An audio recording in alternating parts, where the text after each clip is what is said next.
Good, good morning, everybody. Hello, hello. All right, see, we've got 8 of us, so got a lot to cover, obviously. We should talk about, obviously, we had to miss class last week. I apologize for that. Got to figure out how to reconcile not going into week 16, right? Because we're already scheduled to do the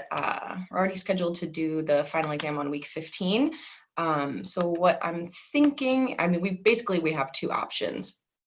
We can either tack on some time to our classes, like this week, next week, and the week after. I guess we would probably have to tack on like an hour and a half, which I know might not be an option for some of you.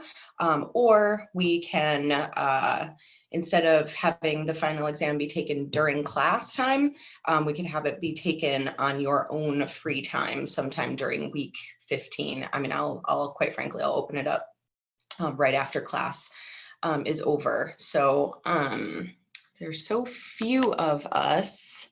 I think maybe let's do like a raise hand thing here. Who would prefer to, I guess actually maybe I'll do chat. Let's do chat. Tell me what you would prefer in chat, if you would prefer to tack on extra time at the end of class, or if you would just prefer to do the exam on your own time. And we'll just do a democratic vote.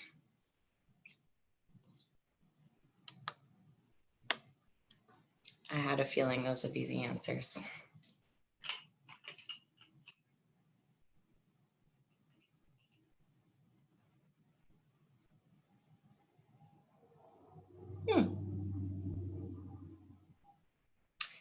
Amy suggested I record a lecture for y'all to watch on your own time. I'm definitely amenable to that. That thought had never actually occurred to me.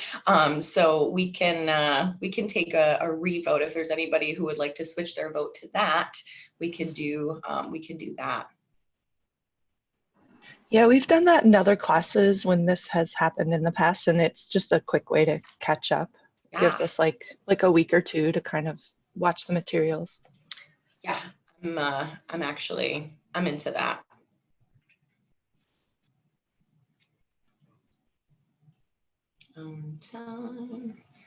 So would people still prefer to take the exam on their own time, or would they prefer to do the recorded lecture, or both? Quite frankly, we could do both.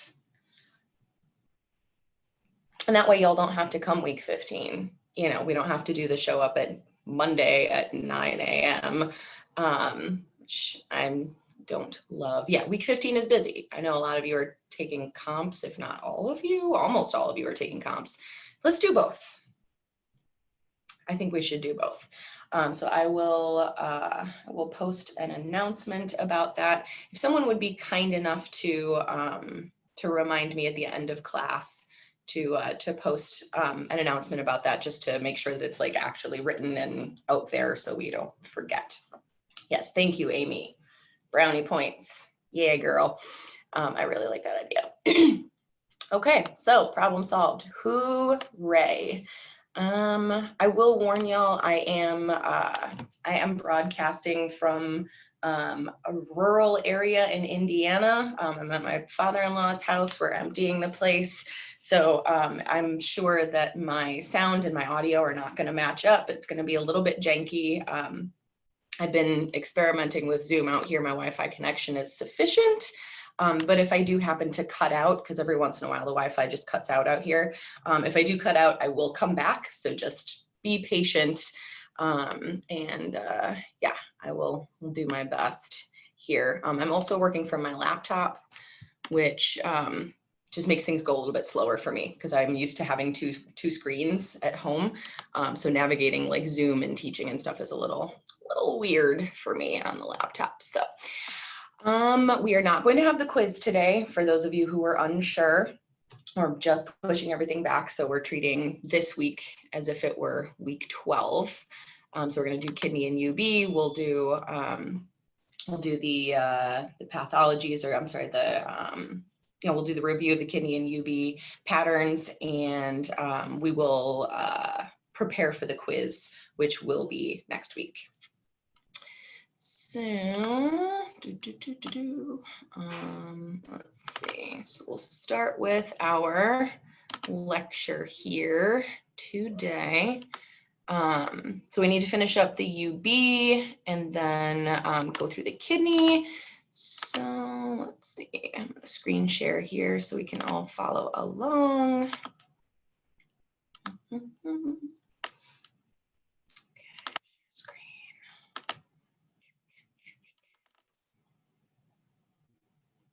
All right.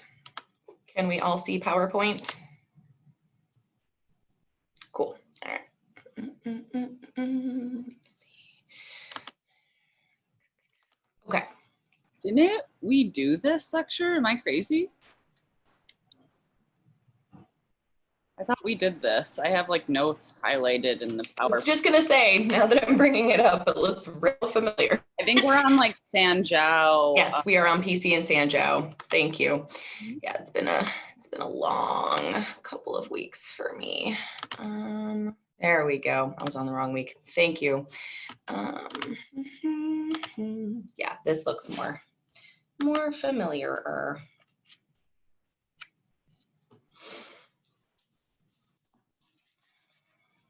Sorry, the other thing that we have to be patient with is the fact that my laptop is much slower than my desktop computer. And it takes longer for things to load. Okay, here we go. Thank you everyone for your patience. All right, let's do it. PC, Sanjiao, and the first half of gallbladder. Okay, we can all see PowerPoint. Cool. All right. So I'm going to start with the pericardium channel today. PC channel. We're talking about fairly simple stuff, right? Pericardium channel is a short channel. Physiology of the pericardium protecting the heart, right? So we're basically going to be looking at heart-related issues with things that the PC points will treat. Used to treat disease patterns of abnormal passage of warmth in the PC. We know a lot of our PC points clear heat, stasis and obstruction of heart blood, phlegm, treating obstruction of heart yang, and then also you remember we have some pericardium points that also deal with the stomach and the lung. So we'll see some of that. All right, so PC3 is our first point that we're going to talk about today for pericardium. Hussey point, used to treat disorders of pericardium, and usually used to treat things having to do with disorders of the spirit and mind, as well as blood vessel disorders. Can be used to treat phlegm fire harassing the heart and hyperactivity of heart fire. Patterns arising as a result of obstruction of network vessels of the heart. So basically different kinds of stagnations, static blood. Also, some heat invading the yang and shui. It's also good for treating high fever without sweat. And then, of course, Hussey point treats disease patterns manifesting along the channel. So activate channel, alleviate pain. Generally, this point is going to be reduced. We're not going to be doing a lot of reinforcing with PC3. It's also a prick to bleed point. Particularly good, prick to bleed is good for moving and cooling the blood, dispelling stasis. So here on this slide, it talks about the differentiation of point functions, PC3 and UB40. These points both clear heat. They can both dissipate blood stasis, but and we do bloodlet on both of those points for those functions. But with PC3, we are looking at clearing heat just in the upper jowl, as opposed to UB40, which is used more to clear heat from the head and the brain, so even higher up in the body. They both disperse blood stasis, but PC3, they also both disperse sores and boils, but it's just the question of where they perform those functions. So PC3 disperses sores and boils from the chest, the upper limbs and the cubital fossa, and UB40 does it, but from the back, the lower limbs, and the popliteal fossa. So we can kind of think upper versus lower. But don't let that confuse you on where they clear the heat, right? Because PC3, upper jowl, UB40, actually up on the head.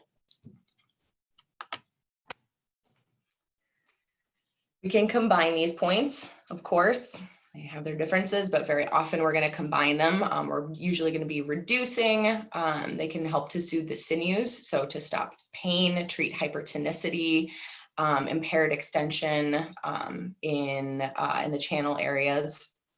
And then we can bloodlet at both of those points to basically have a synergistic effect of those things that I was talking about before, opening up blockages, cooling the blood, clearing heat, dispelling summer heat, calming the Shen, all those good things. If we combine these 2 points, we're basically just going to be doing it everywhere in the body. Very often those are combined for excess heat patterns.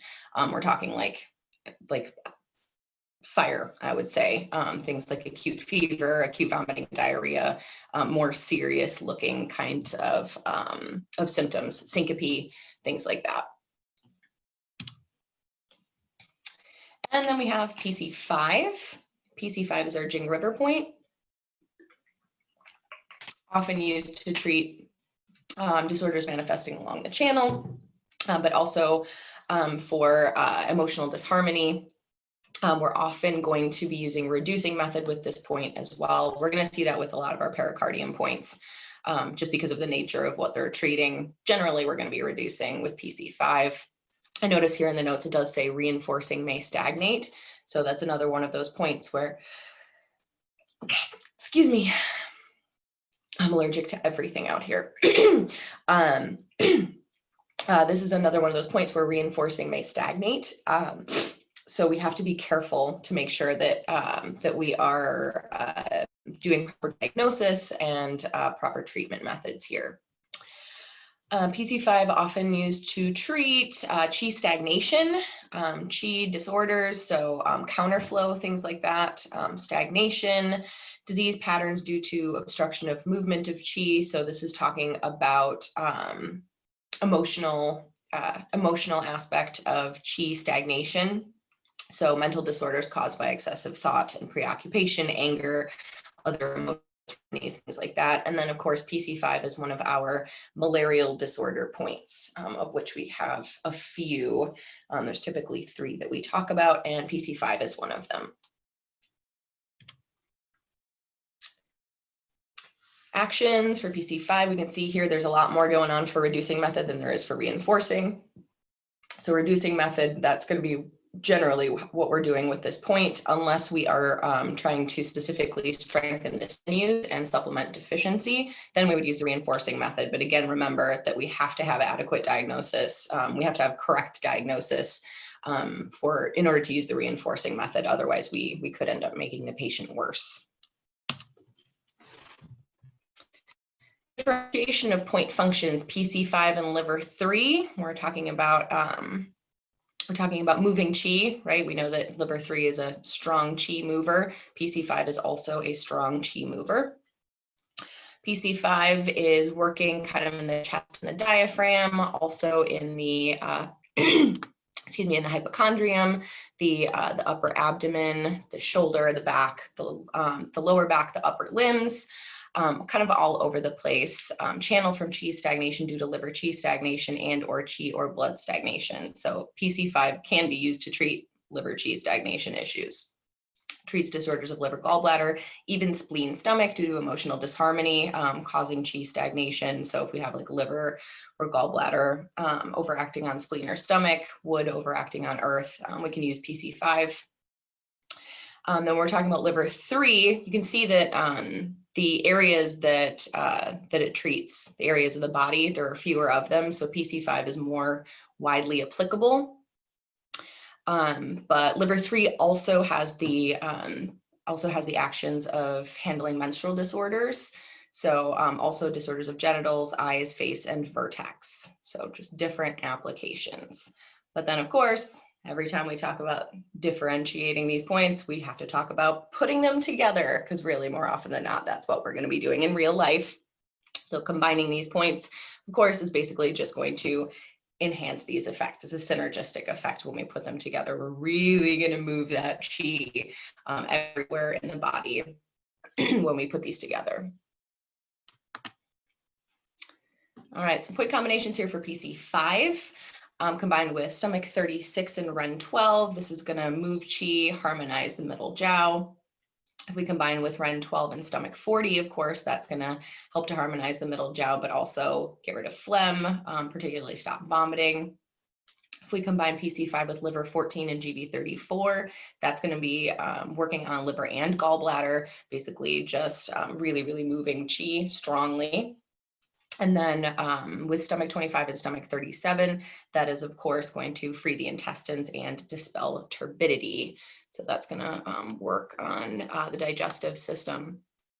And then with that, it can treat the manifestation and the root at the same time. So the root and the branch.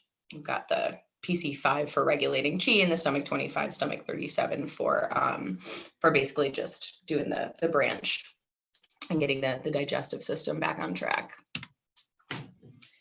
And then, of course, we've got to talk about PC6 if we're talking about pericardium points, right? PC6 being our Luo point, used to treat all sorts of things similar in function to PC5.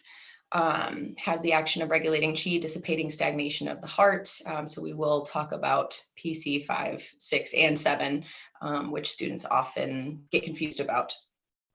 But really, yeah, PC6 often used to treat emotional disharmony, obstruction of chi, can be used to treat deficiency patterns of the heart, can be used to treat disorders of spirit, mind, and blood vessel disorders, can be used to treat patterns due to obstruction of functional activities of chi, so chi stagnation having to do with emotional disharmony, disorders of yin wei, of course, because PC5 is our opening point, and then disease patterns manifesting along the channel. PC6 is good for that as well. And then a few other things, right? We know that it has an action on the stomach to alleviate nausea and vomiting, wide variety of applications for PC6. So typically, we're going to be using a reducing method with PC6. There are times at which we'll use the reinforcing method, but more often than not, this is going to be a reducing point. Let's look at the differentiation here between PC5 and PC6. So PC6 is more effective in freeing the vessels of the heart and disorders of the spirit mind, where PC5 is more effective in moving chi and dissipating stagnation. So I think of PC6 as a little bit more of a gently soothing point, and PC5 as more of like a dredging kind of punching point. Like if you've really got stuck chi that's causing emotional upset, then you're going to want your PC5. But if you've got less stagnation, still some stagnation, but maybe also some deficiency, and really more of a psycho-emotional aspect, like a psycho-emotional component to the issue that's going on, that's more of a PC6 situation. But of course, in real life, sometimes we are going to use both. I've definitely done PC5 on one side and PC6 on the other in real life. All right, next slide, we've got point combinations here. These are all reducing method. PC6 plus Heart 7, really great point combination. I use it fairly often. Good for, of course, calming the Shen and moving blood stasis. Combined with UB17, that's really going to help regulate chi. It's going to have an action on the diaphragm, also going to move blood stasis. Combined with kidney 3, that's going to help supplement the kidney, stabilize dyspnea, move chi to dissipate fullness. Combined with stomach 36 and Ren 12, harmonize stomach, regulate middle jiao, just like we saw with PC5. And then with stomach 40 and Ren 12, same thing as it was with PC5, harmonize the stomach, expel phlegm, and reverse counterflow in the case of vomiting. All right, next point is PC7. PC7 is our shu stream point. We're on a yin channel, so it's also a source point. Treats disorders of spirit and mind, pathological changes caused by emotional disharmony, obstruction of functional activities of qi. This is another one where reducing method is usually applied. Let's see, it's going to move blood stasis, calm the Shen. We can use it to treat phlegm and fire in certain cases, and then disease patterns caused by obstruction of qi, anything along the channel, we can use this point as well. Another differentiation of point functions here on the next slide, PC7 and Heart7, definitely some overlap there with those 2 points. Both used to treat heart and chest disorders, Shen disorders, excess patterns caused by pathogenic factors affecting the pericardium, where deficiency patterns of heart are caused by internal damage to heart. So PC7 is used more for excess conditions, whereas Heart7 is used for both excess and deficiency conditions. But I would argue, sorry, I feel a sneeze coming up. I would argue that that PC7 is more often used for excess conditions and Heart7 is used more often for deficiency in clinical application. And then differentiating PC6 and PC7, both treat the Shen, but with PC7, think of clearing excess patterns of the heart, and PC6, think more regulating qi, harmonizing the stomach, and loosening the chest. So side by side, PC7 more for excess, PC6 more for stagnation. And then, of course, remember it's got the stronger action on the middle jiao and harmonizing the stomach.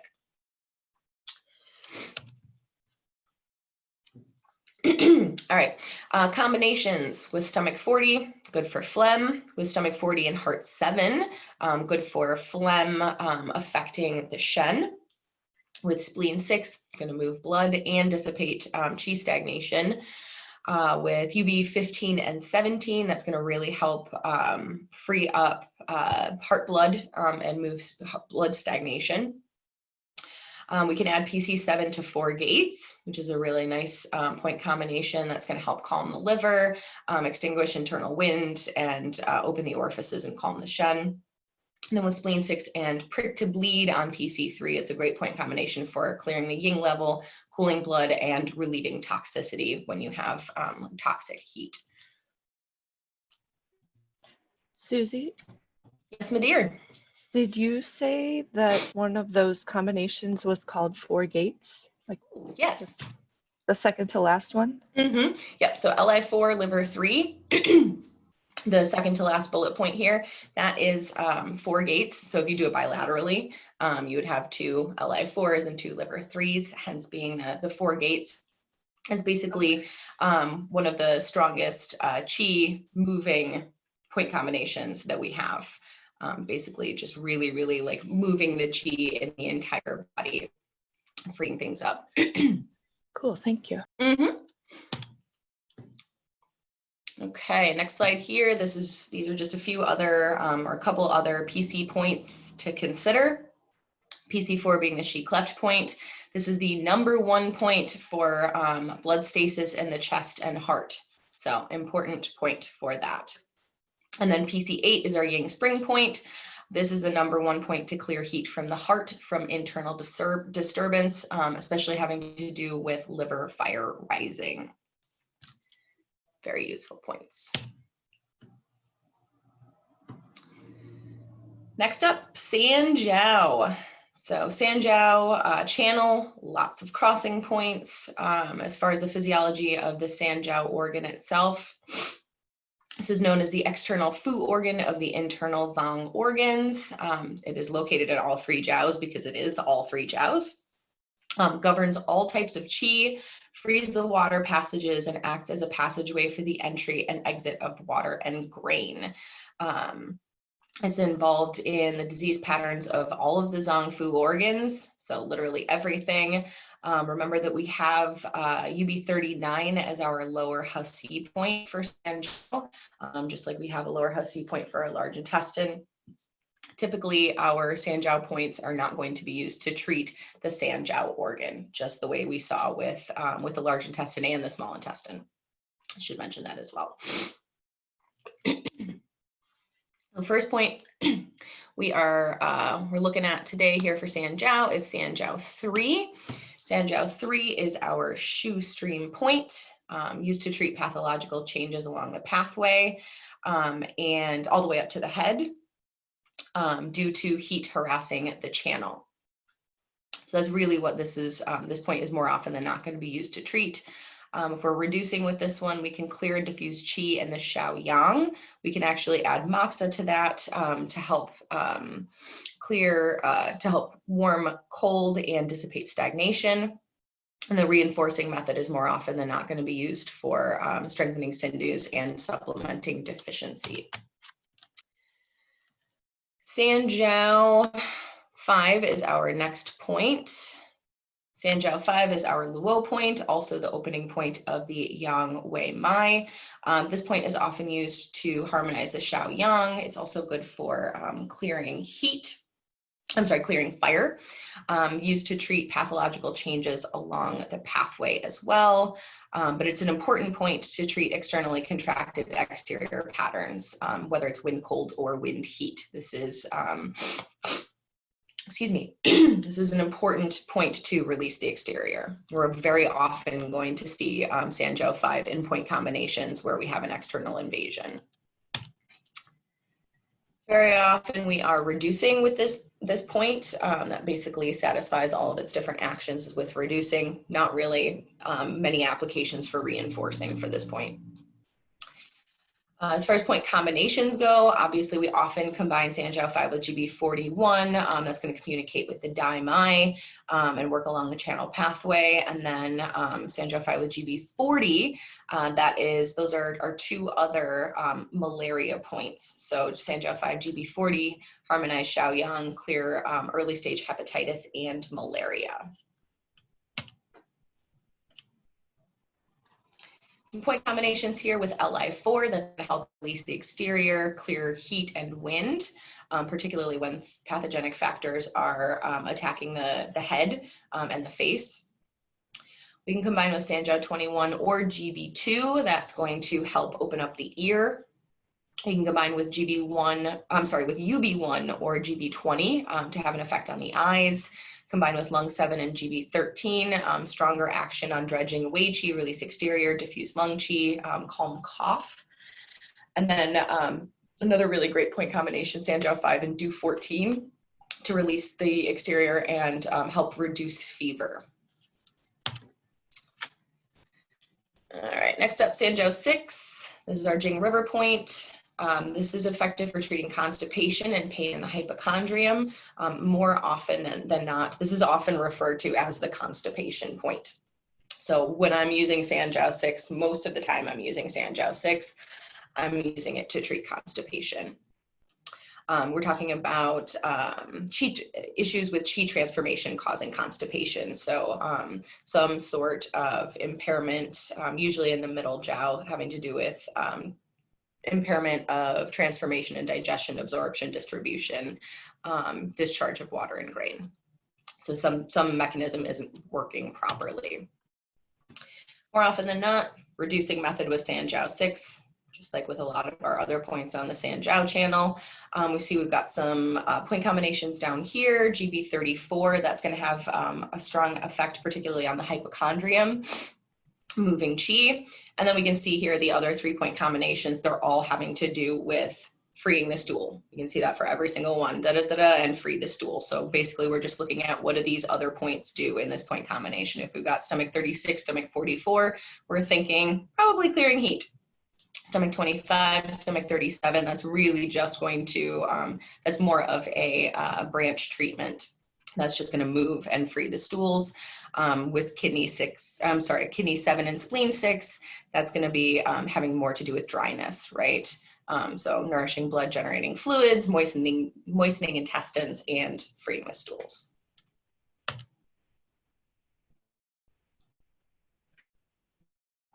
Our next point is Sanjiao 17. Sanjiao 17 is wind screen. We know that that is our ear point. So more often than not, this is going to be a branch point. We're going to be using it to treat ear issues. We can reduce or reinforce with this point. We can actually even prick to bleed in cases of stagnation. So we've got a few different options. As far as point combinations go with Sanjiao 17, we're basically just going to see it combined with root treatment points. So we're essentially just going to tack Sanjiao 17 onto other point combinations that are treating the root issues that are manifesting in the ears.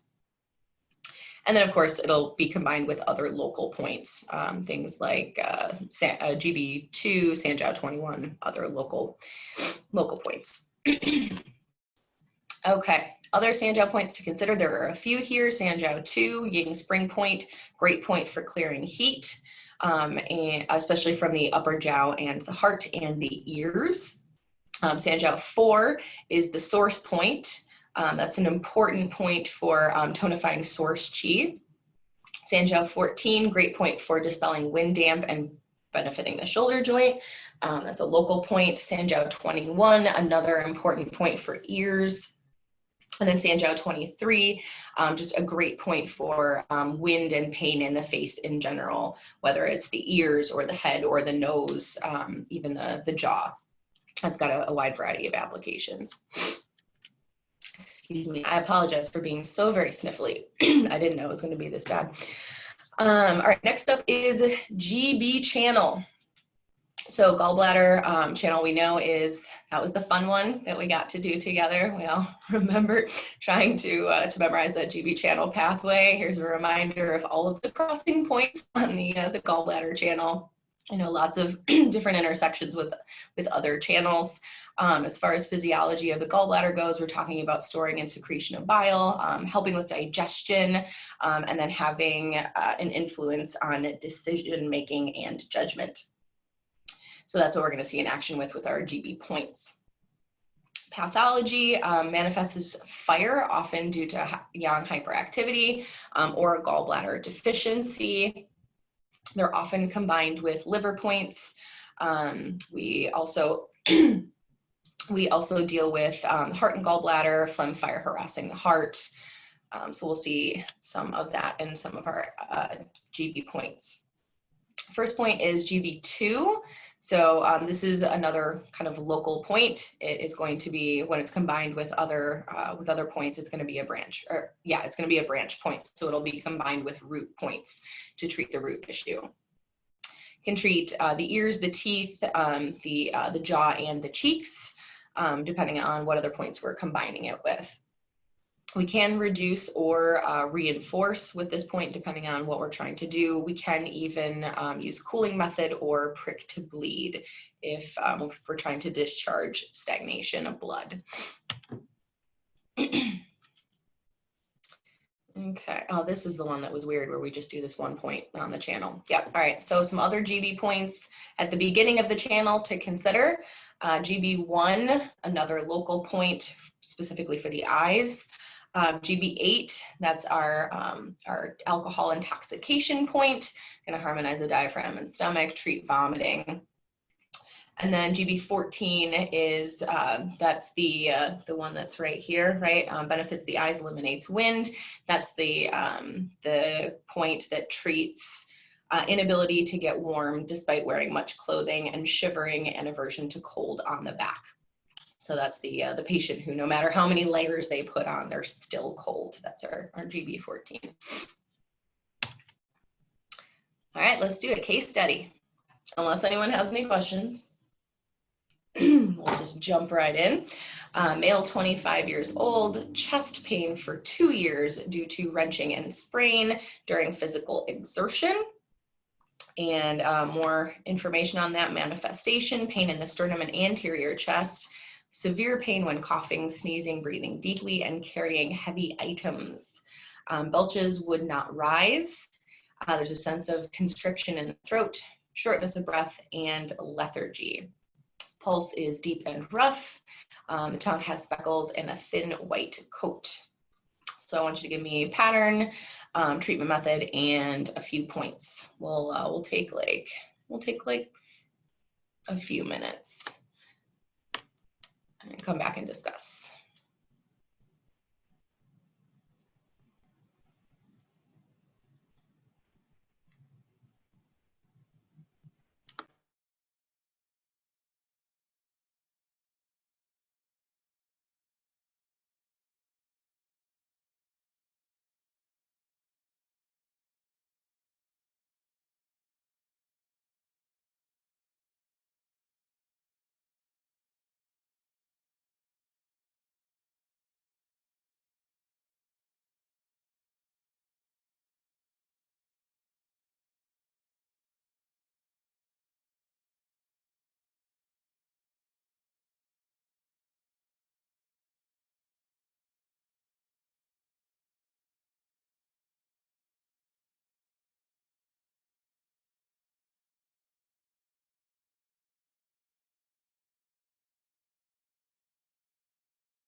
Okay, let's take a look at this case study here. This is kind of an interesting one, right? Not super duper straightforward like some of our others. So let's break this down. I'm going to change my screen share here so that y'all can see my Word doc. So I think I'm just going to do my whole screen. Yep, y'all can see your own faces. Okay, trying to make this work on my tiny little screen here. Yeah, okay. All right, can we all see the Word doc and the PowerPoint?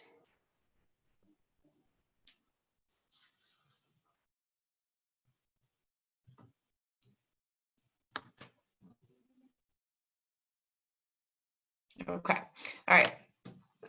So let's break this down here. We've got chief complaint of chest pain for 2 years. So due to wrenching and sprain during physical exertion, can we get any information just from that?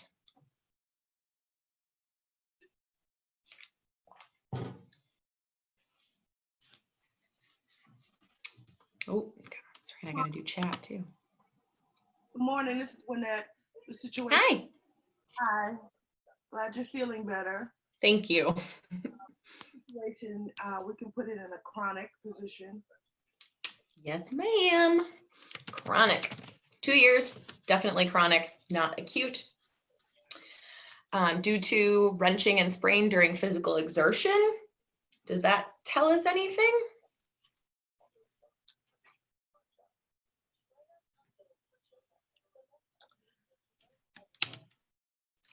Thinking that's like trauma, right? I was gonna say Which, an injury or have sustained. She may have sustained an injury or something somewhere. yep. Yeah, so I'm thinking trauma, which we often, which we know often causes stagnation, right? Maybe chi stagnation, maybe blood stagnation, but we're probably looking at some sort of stagnation. All right, so then we have pain in the sternum and anterior chest with severe pain when coughing, sneezing, breathing deeply, and carrying heavy items. What can we deduce from that?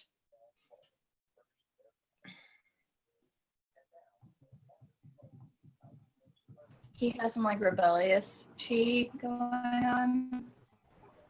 How do you see? Like cuffing of the cuffing part. Sorry. That's okay. So you're thinking counterflow because it's worse when coughing?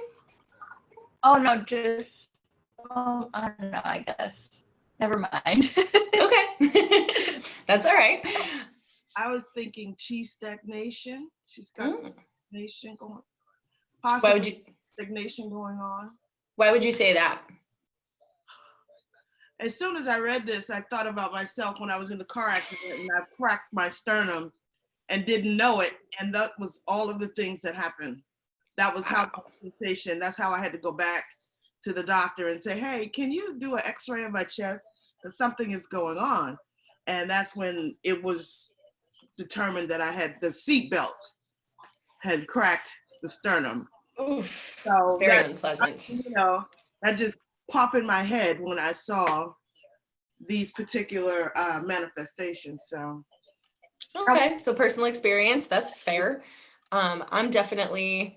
I would say stagnation. Yeah, it's sounding more like chi stagnation as opposed to blood stagnation. We're seeing severe pain, but we're not seeing sharp pain. We're not seeing stabbing pain. And very often, of course, especially in case studies, when they're trying to direct your mind in one direction or another, if we're thinking blood stasis, we're going to have to see one of those words like sharp or stabbing to indicate the blood stasis. That doesn't mean that it's not there, but I'm definitely also leaning towards chi stagnation at this point. So I'm going to write that down, something to look for. And then we look at the next line here. Belches would not rise. So that sounds to me like some sort of stagnation, right? If belch can't rise, that means that there's something blocking it from actually coming out. So I I would say that sounds like chi stagnation. A sense of constriction in the throat. I am construing that as plum pit chi. That's what that sounds like to me. Do we know what causes plum pit chi, what that is a manifestation of? Is it Oh, I'm sorry. Go ahead.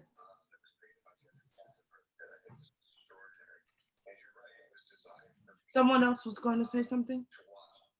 Oh, it was me. I would think it's kidney qi deficient. I'm sorry, actually, I lost you guys for a second. What did you say? Oh, I would think it's kidney qi deficient. Mm. Yeah, not usually with plum pit chi. With plum pit chi, we're usually looking at chi stagnation. Stagnation. Yep. So another tick in the chi stagnation category there. But is it associated with like a repressed anger or a repressed emotion? The plum pit part, since it's in the throat, like you're not verbalizing or speaking, is it all? Not necessarily.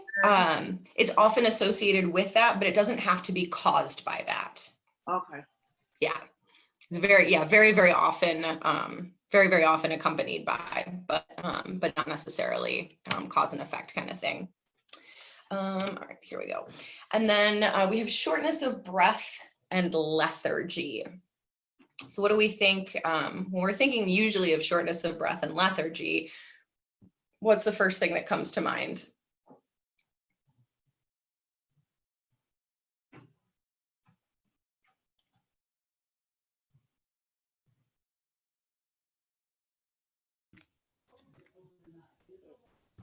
It's qi deficiency. Yeah, we're usually thinking chi deficiency for that. So let's write that down in here, because that is quintessential chi deficiency, shortness of breath, lethargy. Let's look at the tongue and the pulse here. Pulse first, deep and rough. What do we think about deep and rough?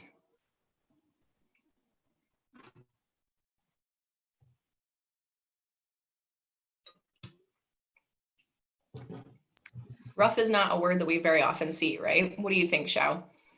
The deep, I would think it's a qi deficiency, and the rough, I would go with like a blood deficiency type.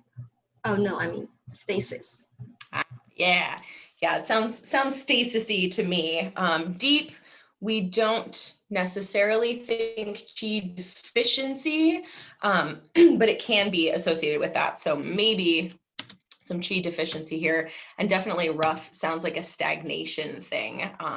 Rough, when we see that word, that's more often associated with chi stagnation as opposed to blood stagnation. When we have like a choppy kind of quality, that's more blood stagnation. So let's see, another vote in chi stagnation here, chi deficiency, maybe chi deficiency. And then as far as the tongue goes, we've got speckles. Has anybody heard that word before at all, having to do with tongue? Kind of a weird one. Yeah. So speckles are, the word speckles is used to describe chi stagnation. So speckles are basically like dots around the on the tongue, but they're not bright red and they're not deep purple. That's usually chi stagnation. Actually, you know what?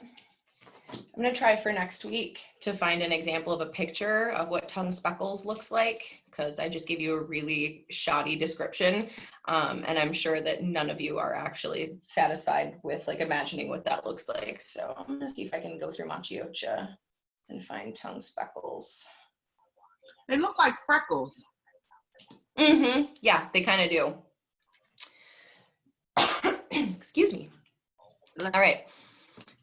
What was someone gonna say? No, I was saying they just look like freckles.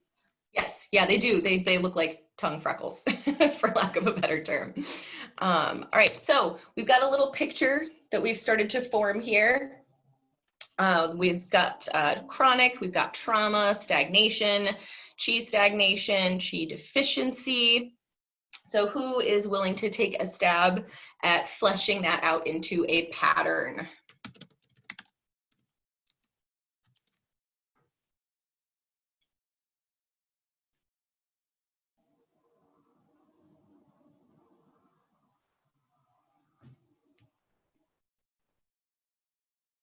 I'm gonna call on somebody if somebody doesn't volunteer.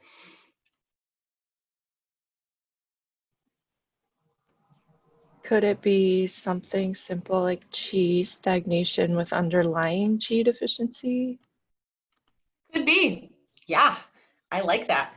Just to flesh that out a little bit more, I would say chest pain due to trauma leading to qi stagnation and qi deficiency.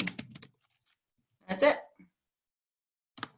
Let's try and get this a little bit bigger so y'all can see the whole thing. Here we go.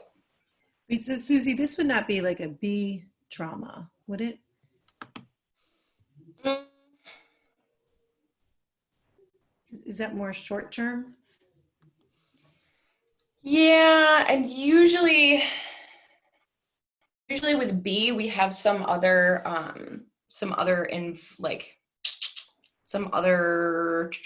I'm trying to think of how to articulate this properly. Like wind damp also. Yeah, I'm losing the word here. But yeah, some other aspect to it. So usually we have like heat B or cold B or damp B or wind B. But this is just straight up qi stagnation. Yeah. So that's our pattern. So who wants to give me the treatment principle here? Hi, Susie. Do we treat blood stasis in this case? I would not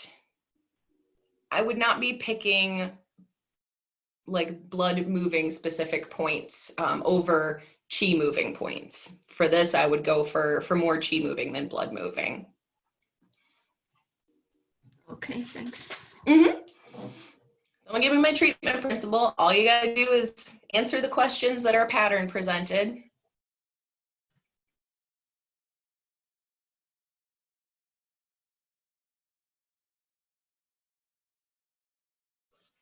Vishali, what do you think? Treatment principle.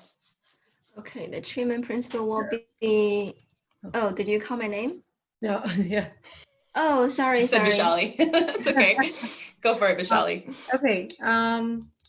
Well, we definitely want to move chi. So I was kind of looking at PC6, PC5. So it sounds like PC5. Mm-hmm. Over PC6 for sure. Yeah. But you're getting ahead of the game. What's the treatment principle? Oh, I'm sorry. That's okay. Yeah, to move chi. Yeah, I guess, and treat underlying deficiency. Move chi. Tonify chi. Yes. Stop pain. I think that's good. That's all we need to do. That will answer all of the problems that this patient is having. Moving chi, tonifying chi, stopping the chest pain. So now, Vishali, I like your PC5. I love your PC5, in fact. Do you want to add any more points to that, or anyone else want to shout any other out?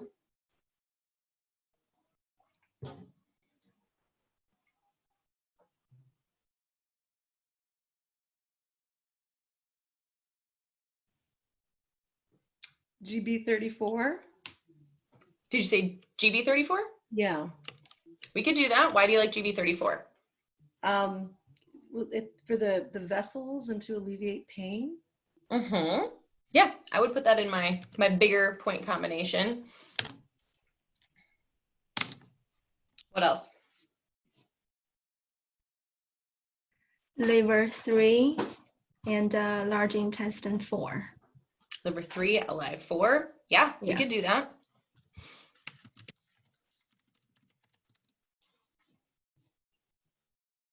Let's think of a chest specific point here. PC6, stomach 36, and Ren 12. What was I didn't hear the first point. PC6, Mm-hmm. stomach 36, and run 12. I like that. That's good. PC6, that's our chest specific point. That's awesome. Any others? Someone give me a local point. Ren 17 for Yeah. and to open the chest. Yeah. Love it. Anybody else? Any others that are sticking out for you? Oh, I had 22. I'm sorry. Ren 22 for the plum pit. I'm sorry, hon, I actually cut out. What was the point you said? 22 Ren. Yeah, that's another good local point for the constriction in the throat. That's good. This looks good. I like this. Are there any others that people were really enthusiastic about that we didn't talk about?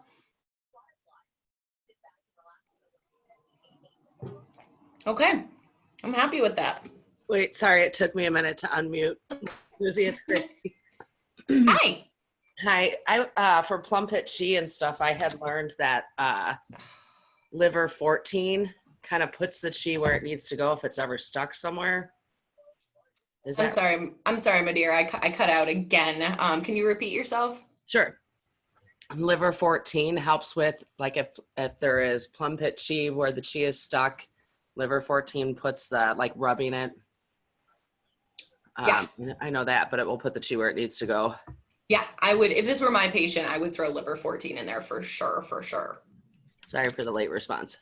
No, that's okay. Yeah, I know the mute unmute thing. If I'm not teaching, I always forget that I have to unmute myself. Yeah, I really like this. This looks awesome. That was a good addition there at the end. Liver 14 is a great point if you have chi stagnation issues that are manifesting in the chest or hypochondrium. It's literally a local point, right?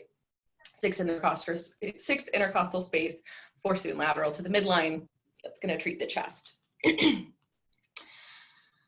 Okay, so that is that for our PowerPoint for today. Got plenty of time to talk about other stuff, so excuse me.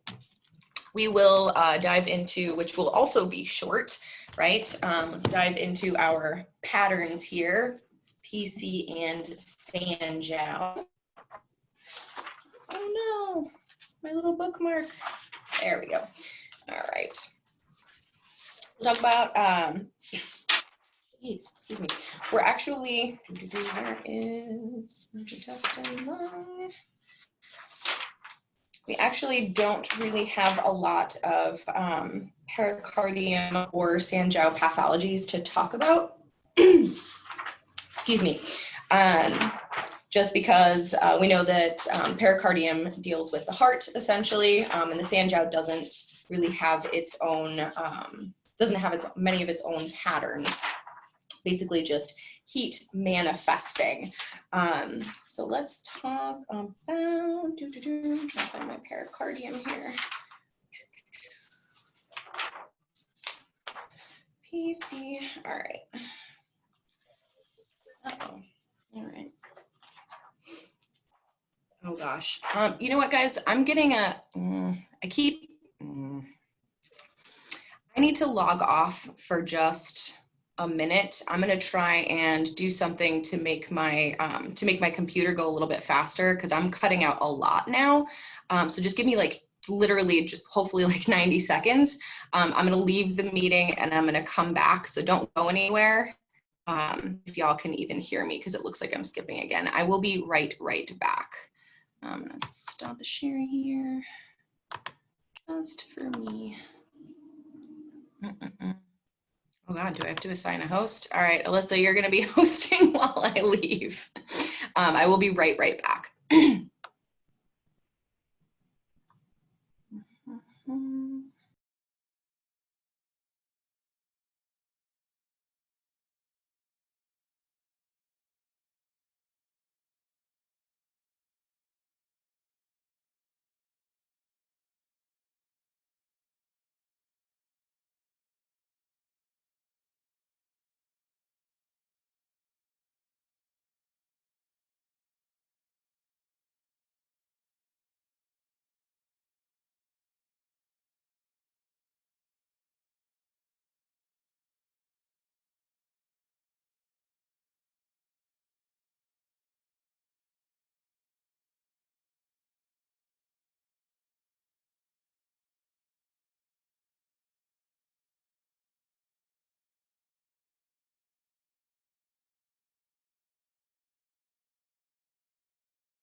Okay.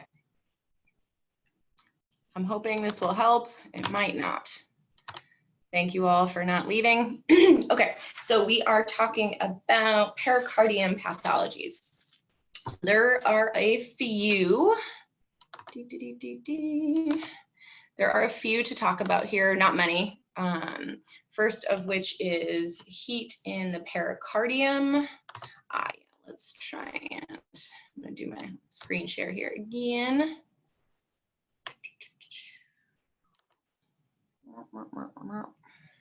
There we go. Too many things open. Okay, screen share. All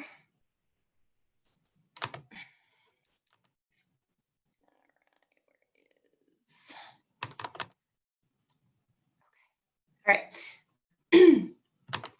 First PC pathology we're going to talk about is heat in the pericardium.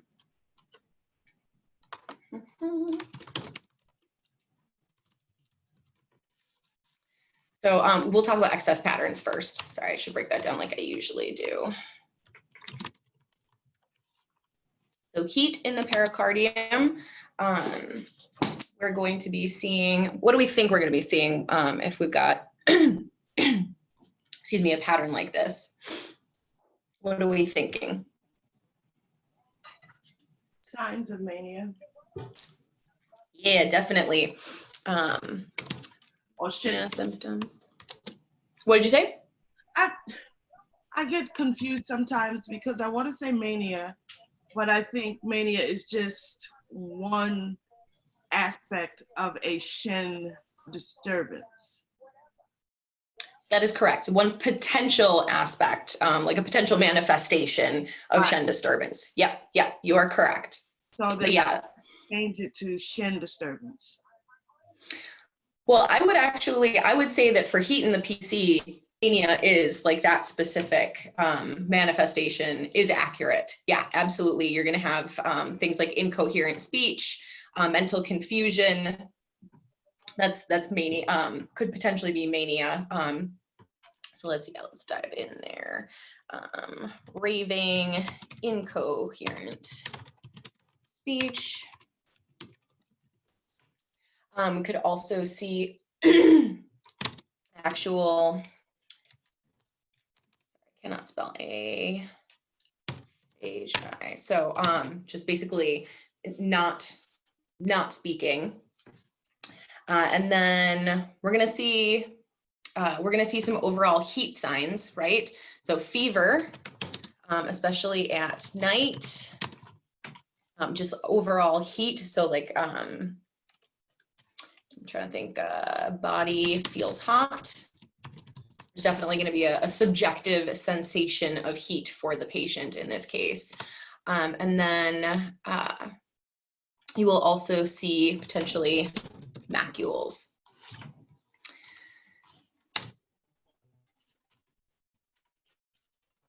As far as tongue goes, we're thinking red, right?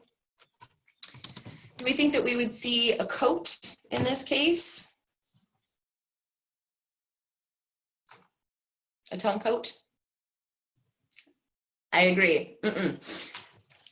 Dry, no coat. This person, the heat is just zapping up their fluids. Excuse me. And then pulse.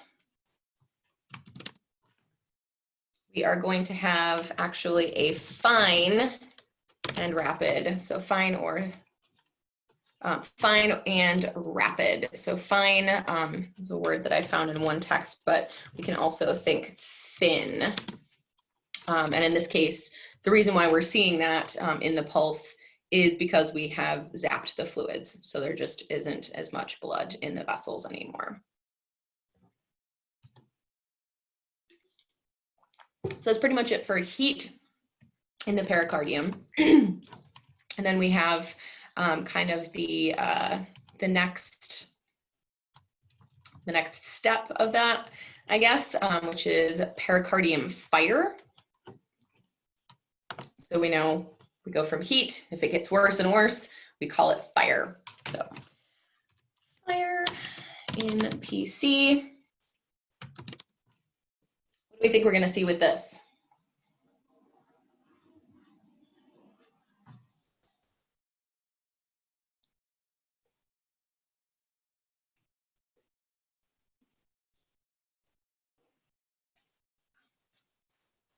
It's basically just going to be a worse version of heat, right?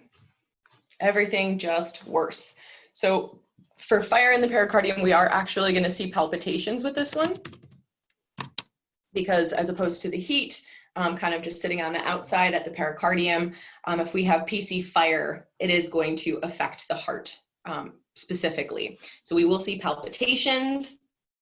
We will see, we will still see the Shen aspect of it, the psycho-emotional aspect of it. So we'll see things like mental restlessness and agitation.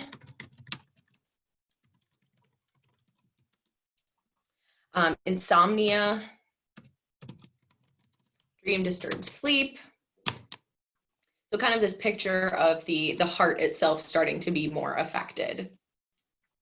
This person will also, body feels hot. This person is going to feel very hot.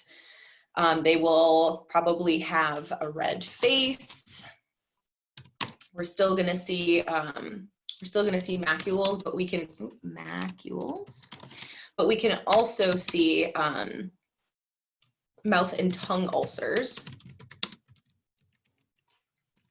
So again, more heart specific. The person may have sensation of tightness and heat, or even an achy sensation in the chest. Tight, achy chest. And then it may actually go as far as affecting menstruation. So heavy periods are possible with PC fire.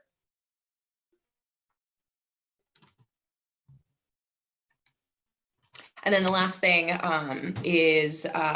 should be mentioned is bitter taste in mouth, which we often associate with what other pathology?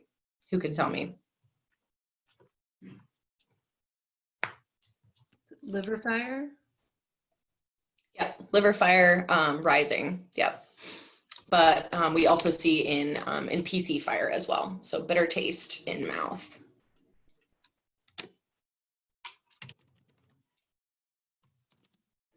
And then for tongue, who wants to take a guess at what the tongue is going to look like for this?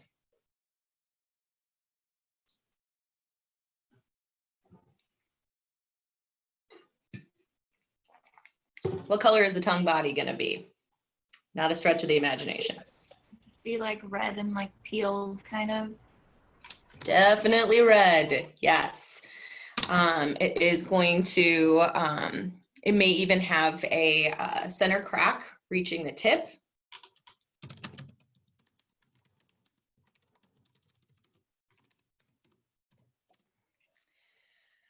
And there will be heat prickles. So red dots. And for PC fire, we are actually going to see thin yellow coat.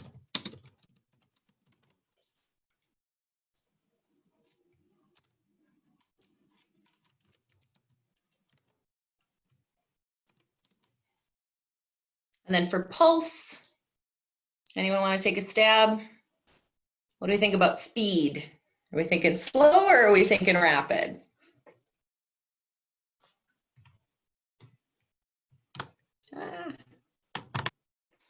Rapid, yes, Paul. Definitely rapid. Anyone want to take a stab at pulse quality?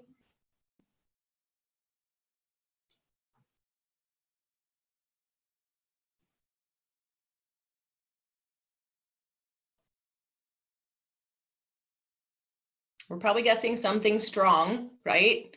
This is going to feel like a lot if there's fire going on.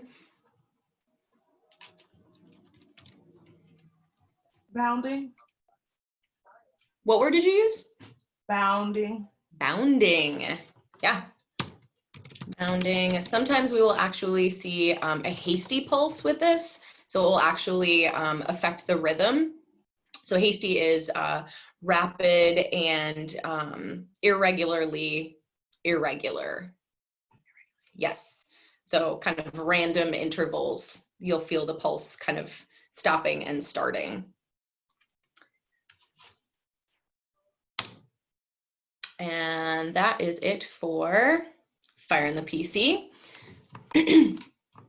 And then we can also look at, excuse me, phlegm fire harassing the pericardium.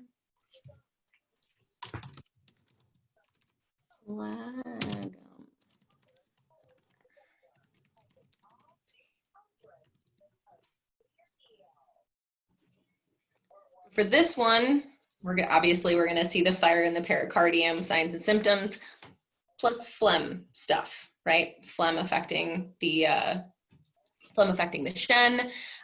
So this is going to look very similar to phlegm fire harassing the heart. So we're talking palpitations again. Palpitations. We're also going to see that mental restlessness. You're going to see agitation. Agitation. We are also going to see incoherent speech. This person is also going to have a red face. They're also going to have that bitter taste. So again, all of those fire symptoms, insomnia, dream disturbed sleep. They're going to feel hot. There's also going to be the chest sensations going on. So tight, achy, hot chest. But then we are also going to have, let's see, tight, achy, hot chest with feelings of oppression, which we often associate with phlegm in the upper jiao. So something physically obstructing. And then some more phlegmy kinds of things. So we could have actual expectoration of phlegm. Maybe a rattling. Phlegm. Rattling sound in the chest. Physical phlegm. And then we're going to have essentially like more manic symptoms. So like further down the spectrum. This is, we talked about agitation already, but this is like rash behavior. This is kind of violent outbursts. Uncontrolled laughing and crying.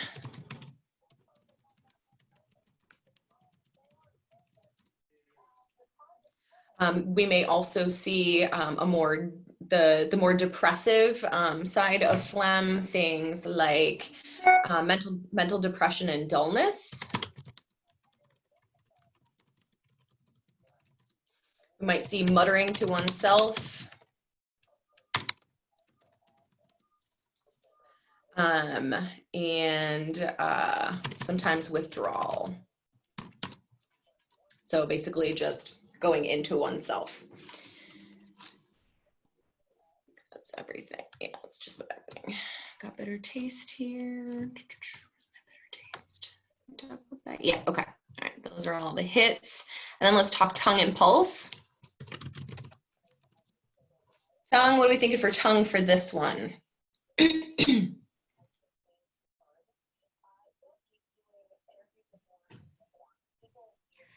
Red or dark red body with yellow greasy tongue coating. Red tongue body for sure.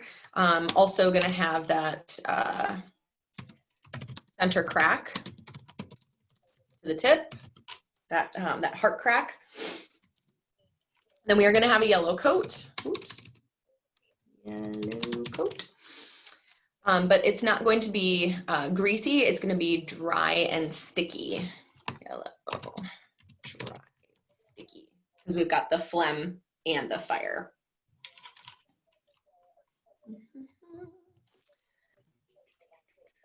Oh, and then to go back to the tongue body, in addition to the red, we may also see those heat prickles. And the tip may be redder in the heart area.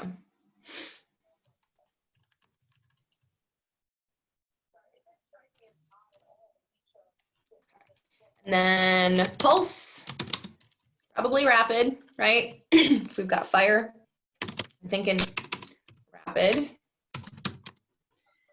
Excuse me. And then we're also going to see slippery, right? Fair guess for phlegm, slippery.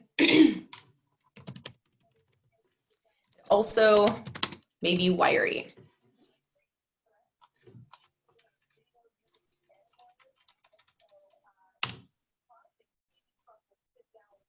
Okay, we all doing okay?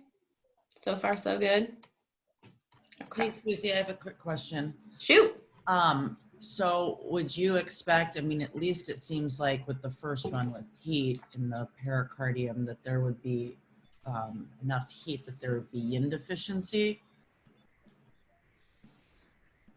Maybe, but not necessarily. We do see some yin deficiency sounding things here. Fever more at night, the thin and rapid pulse. But I wouldn't necessarily like couple those together, if that's what you're asking. Yeah, I guess I was just asking if there was enough heat in these that the yin was affected. So not necessarily to that point yet. Yeah, not necessarily. It will probably get there. But yeah, I wouldn't say that they are mutually inclusive. Okay, thank you. Yeah.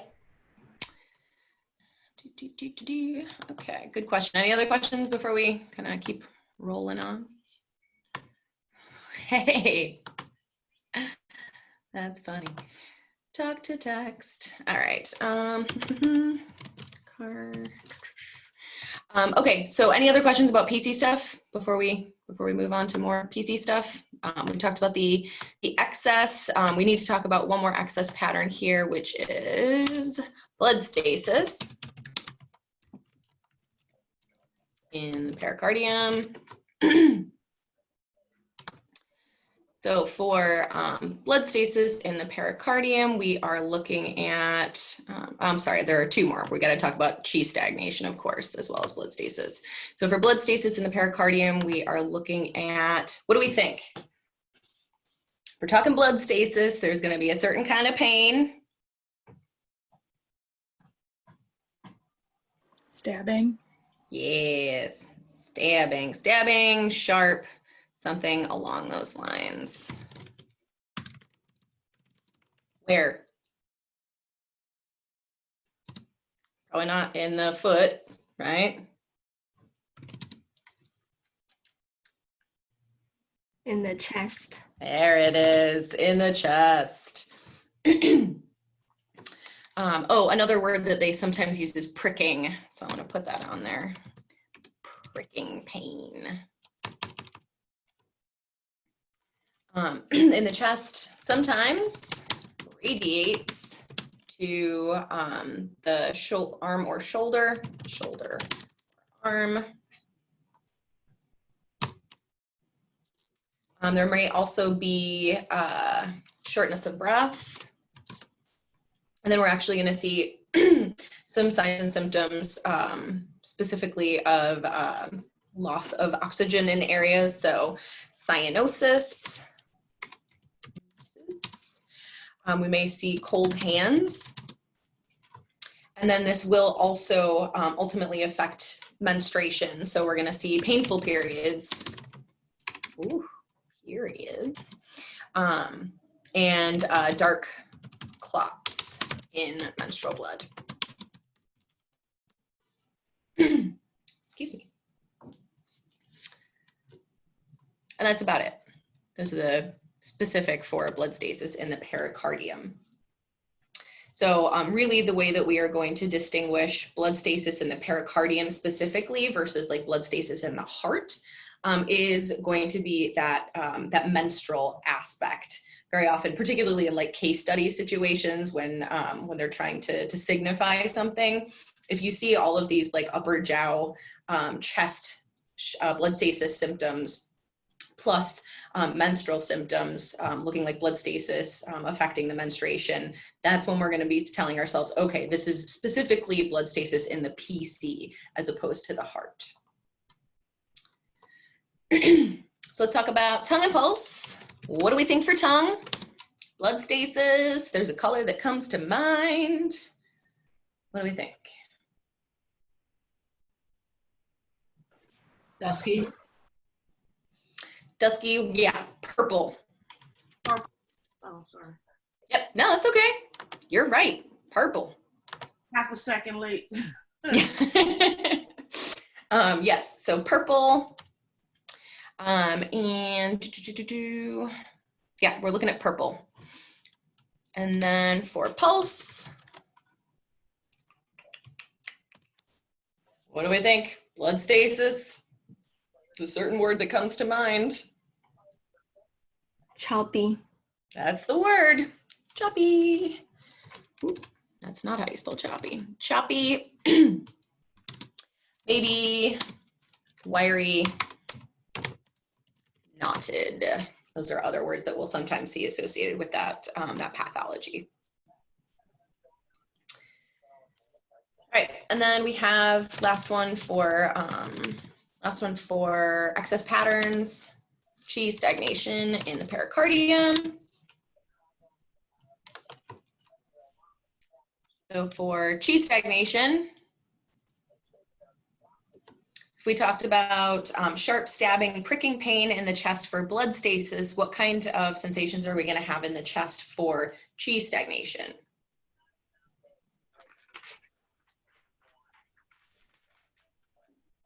Dull and achy.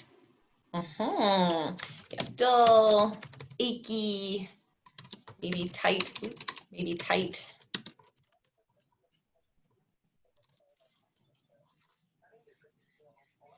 And then what else do we think as far as chi stagnation goes? It's actually a lot of the signs and symptoms we talked about with our case study. Thinking things like a feeling of a lump in the throat or constriction in the throat. Plumpit chi.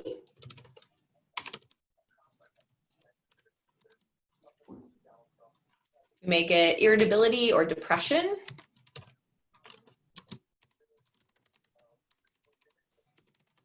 Or both. This person is probably going to have decreased appetite.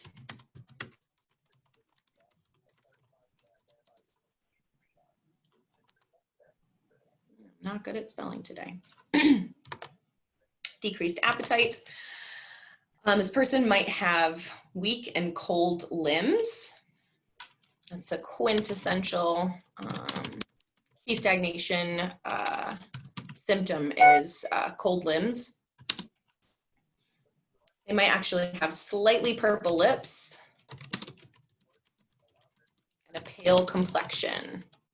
And all of these things are stemming from the inability for chi to move and distribute things properly. So cold limbs, we're not moving the heat out. Purple lips and pale complexion, basically we're not moving the blood out either, because we know that chi moves blood.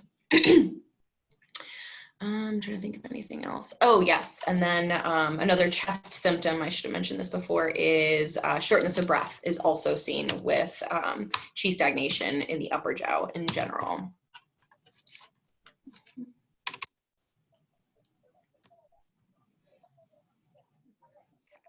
right.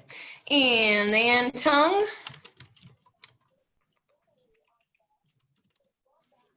Thinking speckles, right? We talked about that word, speckles, and it's probably going to be slightly pale purple, dusky, like I think it was Christy mentioned before, dusky is definitely going to be the word that we're going to use here.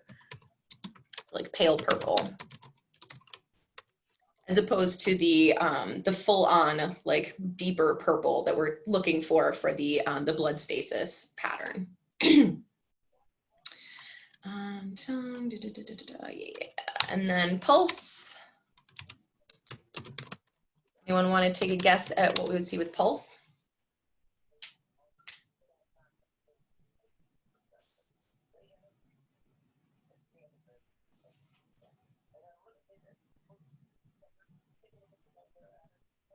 Maybe wiry?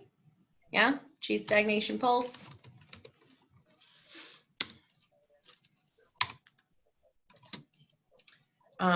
But this is actually, we're gonna see, very often we see overall empty with this. So empty in general, but a wiry quality to it.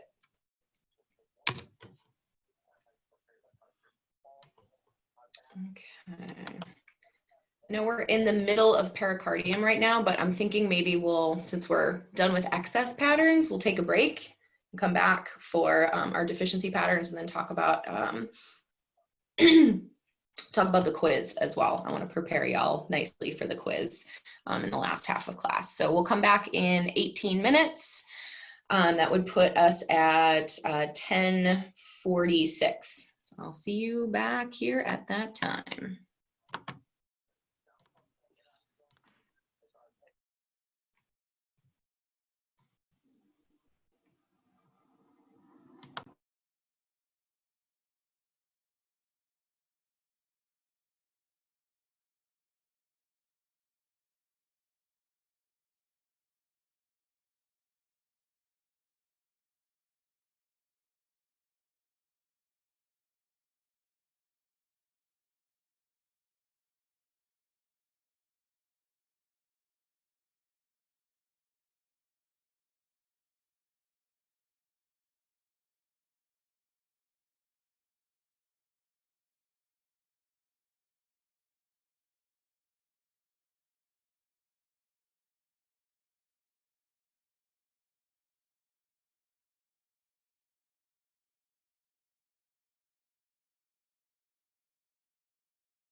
All right, everybody, let's come back.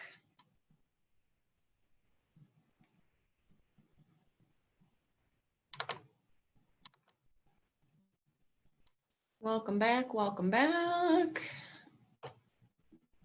Okay. All right. Gonna finish up our PC patterns. There's basically just one more. We've gone through all the excess patterns. There's only one deficiency pattern here with pericardium, and that is blood deficiency in the pericardium. Excuse me.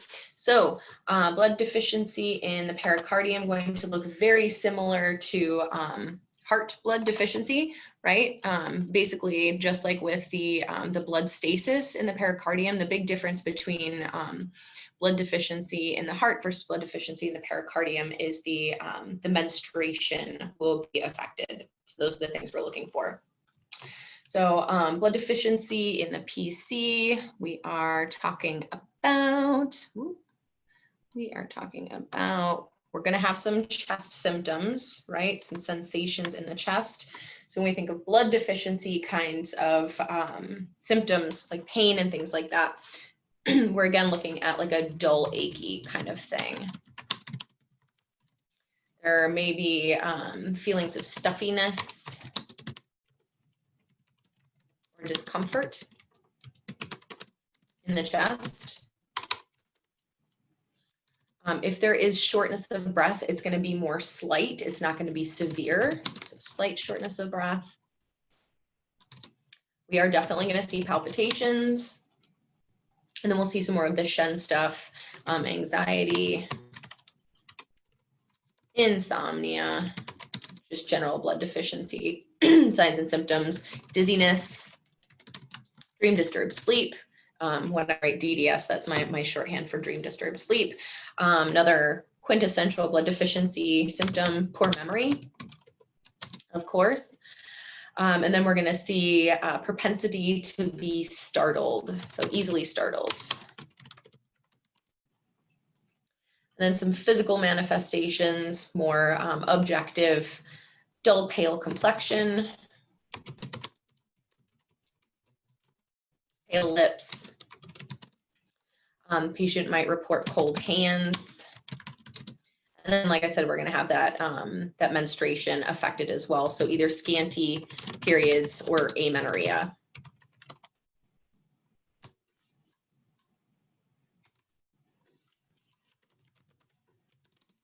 As far as tongue goes, what do we think for tongue body? Are we thinking bright red? Are we thinking purple? Are we thinking pale?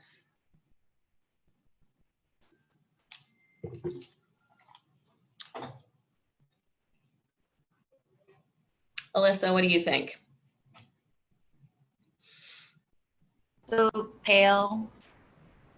Pale, yes. Maybe, what do we think about moisture? Drier. Mm-hmm. At least slightly dry. Good. Probably not much of a tongue coat, right? And then pulse. Hey, Susie, real quick, could you just, I think I'm misunderstanding or not getting why period symptoms are related to the PC. Could you just like brush over that again? Because I must have missed it. Yes, I don't think you missed it. I didn't actually mention like why. It is my understanding, and I never really got a sufficient answer out of an instructor either about this. But my understanding is the Jue-Yin connection with the liver affecting the genitals. So PC, liver, right? Jue-Yin hand, Jue-Yin a foot. So that's the connection there. That's the best that I could do as I like thought about it. If anyone else has a better answer, I'm actually gonna re-look that up. Yeah, it feels like a stretch, but sometimes stuff in Chinese medicine does. I'm gonna double check on that though, and see if I can find a more sufficient answer. But yeah. That's also, just as a, extra question. I've been using the HB Kim book for like looking at the diagnosis and like Zhang Fu pattern things. And they actually don't have anything for PC in there. That's true. And so I'm just wondering, is this more of like, you know, Shanghan Lun or like Wenbing, like you're looking at it more of levels, or as far as boards is concerned, is this, are these patterns something, I know HB Kim is usually looked at to be like the go-to for everything. So for boards anyway. So yeah, I just was kind of wondering about that. Like where these come from? Yeah. Yeah. So actually, it's funny you should ask that. I just have these like from my notes from when I was a student. And I actually completely forgot that it wasn't even an HB Kim. So I was like looking through my book and I'm like, where is it? And I was like, oh, that's right. It's not in HB Kim. So let me get back to you on where my notes actually come from. I think it's actually Machiocha, but that might be a total lie. So let me just double check. Because I know I have it all written down somewhere. Yeah, and no worries. I was just being particular because other than that, every other pattern or Zhang Fu stuff we went over has aligned with that. So yeah, right. No worries to come up with it, but just wanted to know where to reference the things. Yes, absolutely. No, good question. Absolutely a good question. So I will double check on that. Like I said, I want to say it's Machiocha, but I will get back to you on that for sure. Cool. Thanks so much. Yeah, totes. Where were we? Yes, pulse. So pulse for blood deficiency in the pericardium. We are going to see actually thin pulse and maybe choppy with this as well. And neither slow nor rapid. The speed is not usually affected for this one. And that is it for pericardium patterns. And then as far as Sanjiao goes, for those of you who follow along in HB Chem as well, you will notice that there are no Sanjiao patterns in HB Chem either. And we really don't have, some sources talk about like Sanjiao specific patterns, but really what we're looking at here is things that are affecting the different jiaos. So, and in particular, we're talking about damp heat. So like if you like look up like Sanjiao patterns, most texts like in websites and stuff like that with notes from classes that students have compiled, we're talking about damp heat affecting various jiaos.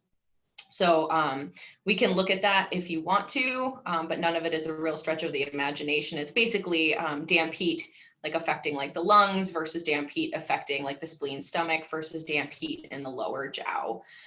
Do we look at all of your faces here? Do we have a desire to go through all of those patterns as well? Would you like to do that? No one looks really enthused. They're pretty straightforward, right? If y'all decide that you want me to go through that, we can go through it at another time. But if not, we'll just move on because there really aren't Sanjiao patterns because the Sanjiao isn't a physical organ in the same way that we think of the other organs. So that is that. So I'm going to stop my screen share here and we are going to shift gears a little bit and we are going to talk about our quiz next week. So I'm thinking what I want to do with our quiz next week is I'm going to give y'all, well, all right, so it's 20 questions, so fairly short. They are all multiple choice. Obviously, they're on Moodle. So what I'm thinking we'll do when we meet next week is we'll hop onto Zoom. We'll have a little chat. If any of you have any questions about anything, we'll do, I'll address any questions you have, but then I'll give y'all like, we'll take up to an hour to take it. I don't think it's going to take that long. But just in case, we'll leave up to an hour for that. And then what I'm thinking I want to do is actually go over it immediately. So once everyone's done taking it, we'll just go over it like we would do a quiz in class. So that'll be the plan. And then that way, if any of you are confused about anything, I can talk to you in real time. Like you can send me a question privately in chat if you're unsure about any of the questions, the wording or anything like that. Because there are a couple of case study-ish questions, not as many as there were in in the first quiz, but there are a couple.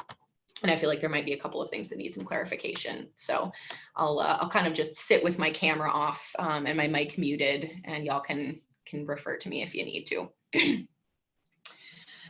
Okay, so I'm looking at the quiz here. We're basically I'm just gonna kind of go through everything and make sure that we all understand what we need to understand to succeed on this quiz.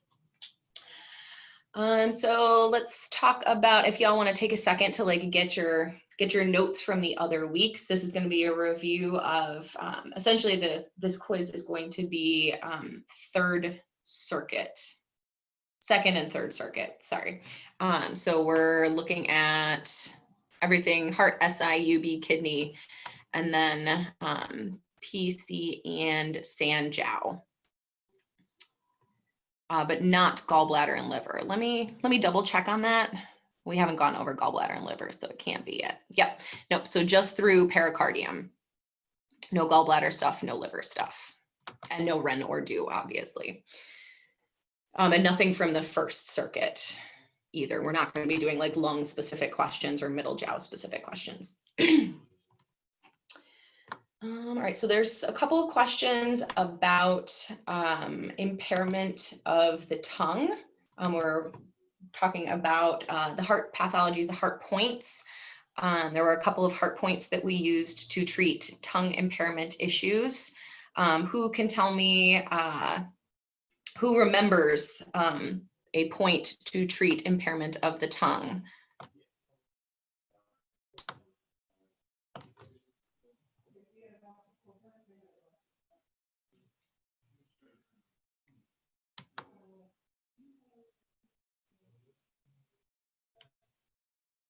It's a heart point.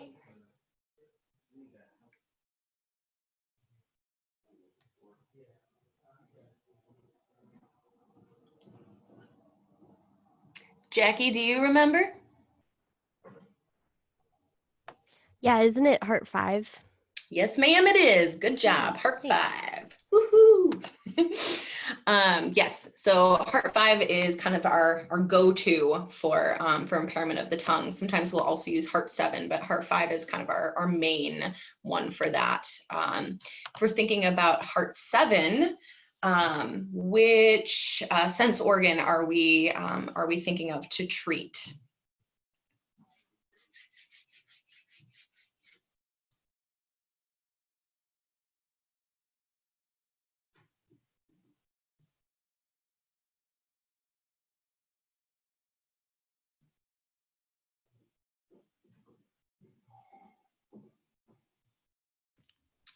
Is it eyes? Yes, yes.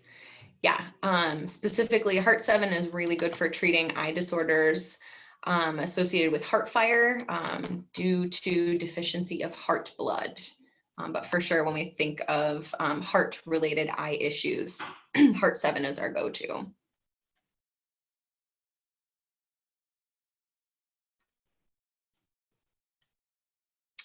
Let's see, any other heart questions here? Yeah, okay.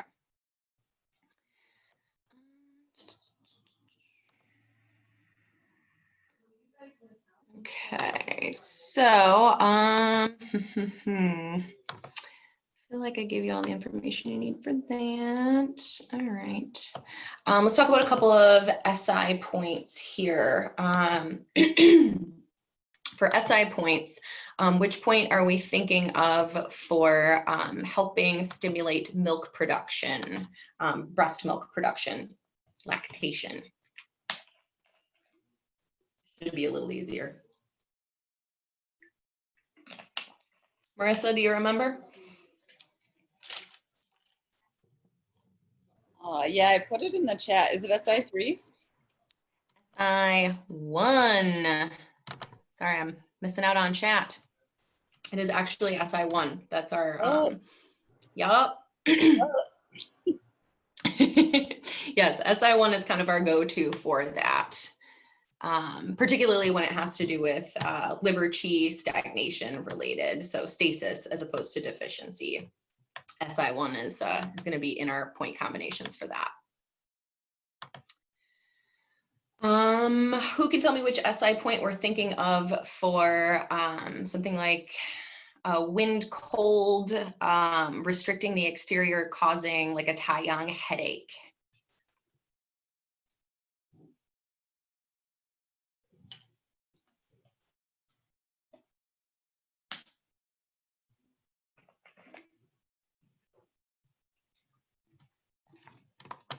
Did you say Taiyang headache or Yes, Shao? ma'am. Taiyang. Okay. Oh, yep. I think I saw Paul there in chat. SI3. That is correct. Yes, and Shao. SI3. Right, because it opens the dew, it opens this whole area. So SI3 is going to be our go-to for that. Which SI point are we thinking to treat stiff neck? That could be due to like chi or blood stasis.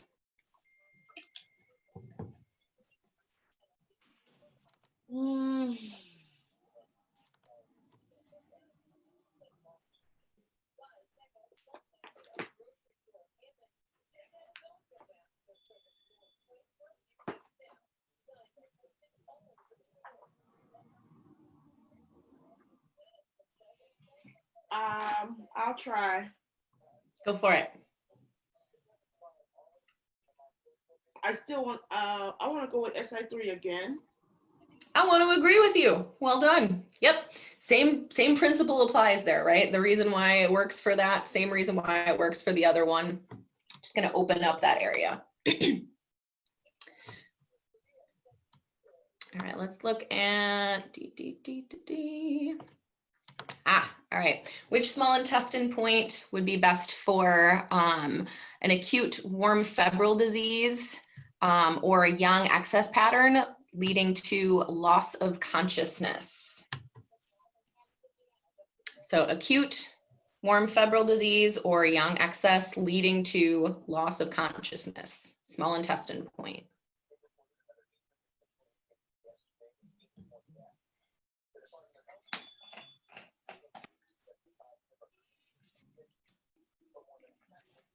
Is this, oh man, I'm lost.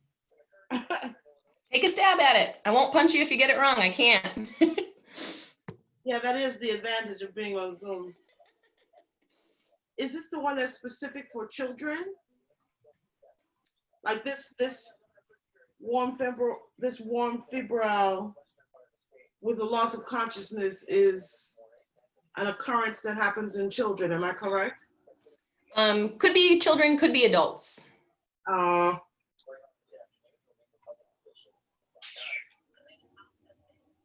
we got the answer here in chat. SI1. SI1. Yep, it's a Jingwell point, right? If we think about what Jingwell points do, that makes sense. Yes, good. Bleed, Shao, that is correct. Extra credit on that one. Prick to bleed, for sure, if we're going to try and discharge that heat and revive consciousness. Go team. Okay. Beep, beep, beep, beep, beep, beep. All right. So I'm kind of trying to go in order here. Okay. All right. So just some general questions here. What other Hui meeting point is commonly used with UB11 in conditions pertaining to bones? We often see these 2 points, UB11 and some other point, added on to other point combinations dealing with bones. Is it GB39? It is indeed. Yeah. Why? Why is that the answer?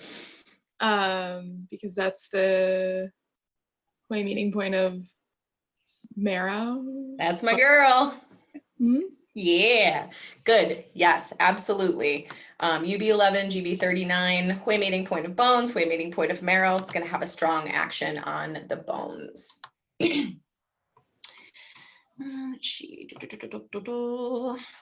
Which method is commonly used on UB40 to cool blood, relieve toxicity, move blood, and dispel stasis? Which needling method? Are we thinking like, are we thinking reinforcing? Are we thinking reducing? Are we thinking prick to bleed? Reducing. Prick to bleed. Yes, yes, absolutely. Method commonly used on UB40 to cool blood, relieve toxicity, move blood, and dispel stasis. So basically, clear heat moves stasis in the blood, and it is prick to bleed. That's what we're going to use on UB40 to do those things, as well as PC5. Same rules apply for that as well.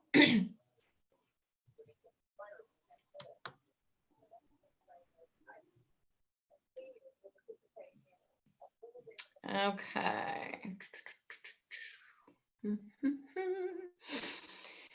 Let's see here. Let's talk about some kidney stuff. All right. I think I'm gonna do another screen share here because I'm gonna give you all kind of multiple choice options. And I don't want you to have to memorize all this stuff. So start on a new page. All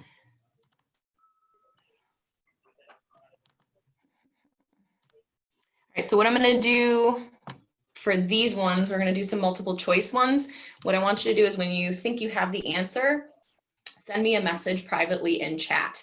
That way everybody gets to make a guess. And we don't have one person just like blurting out their answers all the time. And I'm not calling on anybody and putting them on the spot. Man, my screen is just too tiny. There we go. Come on. There we go. Okay. All right. Screen share.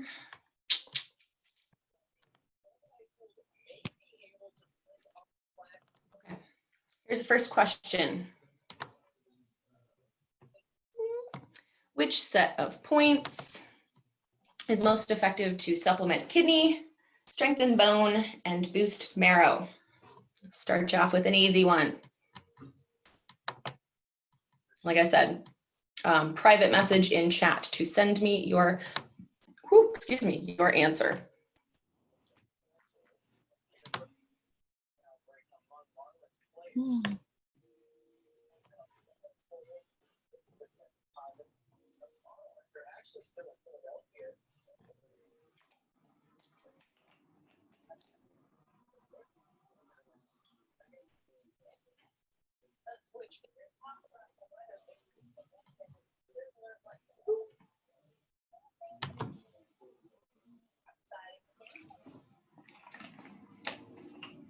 I got answers from most of you.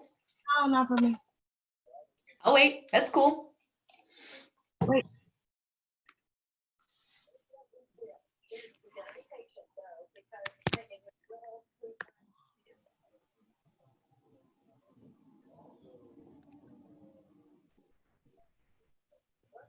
All right, I think that's everybody. So yes, and literally everybody got that one right. Awesome. The answer is the first answer, number 1, UB23, UB11, GB39. Emma told us before about GB39 plus UB11 being that point combination to have an action on the bones. And we're talking about strengthening bone, boosting marrow. We've literally got Hui meeting point of bone, Hui meeting point of marrow. Easy peasy lemon squeezy. So that is the first one. Let's look at the second one. Actually, let's do this the fun way. Let's do this the hard way. So we are going to keep, we're going to keep all these answers. Oh man, formatting. We're going to keep all these answers, and then what we're going to do is let's talk about number 2. So we know what number 1 does here, right? Bone and marrow. Let's talk about number 2. Send me in chat what pattern you think this is treating, UB23 and REN3. Play a little reverse game here.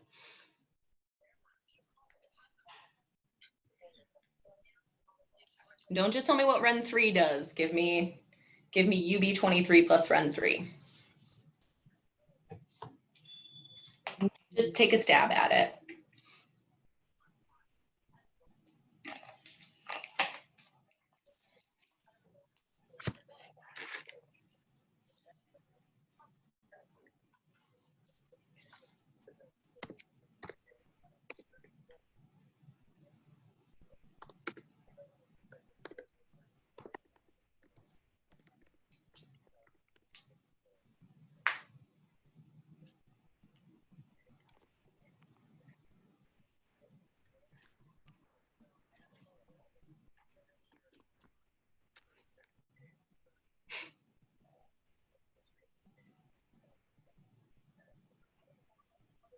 And if you don't know, that's okay. This isn't the quiz. You don't have to know right now.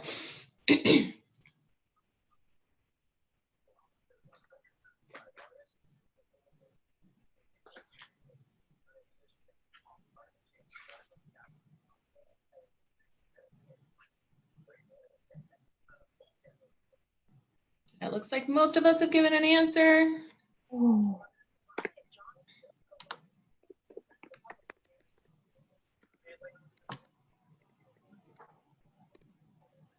These are great answers, a lot of them. Okay, almost everybody. Okay, here we go. Good. Yeah, everybody's answers for the most part are looking good. So we're thinking for UB23 Ren 3, probably going to be treating kidney deficiency with some sort of stagnation or restraint in the urinary bladder. So we're going to see, if we're talking about like as far as like patterns go, like signs and symptoms, we're going to be seeing signs and symptoms of kidney deficiency, and then specifically urinary issues. This is a great 2-point combination for that. So good job. I saw a couple of answers that I was not sure about the specificity of it. Like a couple of you said draining damp. That is a possibility. Could be damp, could be chi stagnation, could be really any sort of obstruction in the UB when we're thinking about the use of Ren 3. I'm just going through everybody's answers here and seeing if there's anything that I thought was really strange. Someone actually said low back pain or knee problems. I would choose other points for those things. If we were doing a larger point combination, it might be that we end up throwing in UB23 and Ren 3. But Ren 3 definitely very specific to the urinary bladder because it is the front move of the UB. Someone else talked about like reproduction. Someone else talked about menstruation, possibly. But when we're looking at 2-point combinations like this, when I see UB23 and Ren 3, like menstruation and reproductive stuff is not the first thing that I would think of. I would want to see other points in that point combination to lead me to that specifically. Does that sit right with everybody? No one is, no tears, no swear words. All right, so we'll move on to the next one. I like doing this reverse thing. I think it makes you guys think a little bit more. So let's look at the third one here. UB23, do 4, and UB20. What do we think as far as a pattern? What do we think this point combination would be used to treat?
Okay, looks like everybody gave an answer. Now everybody gave an answer. A couple people typed twice.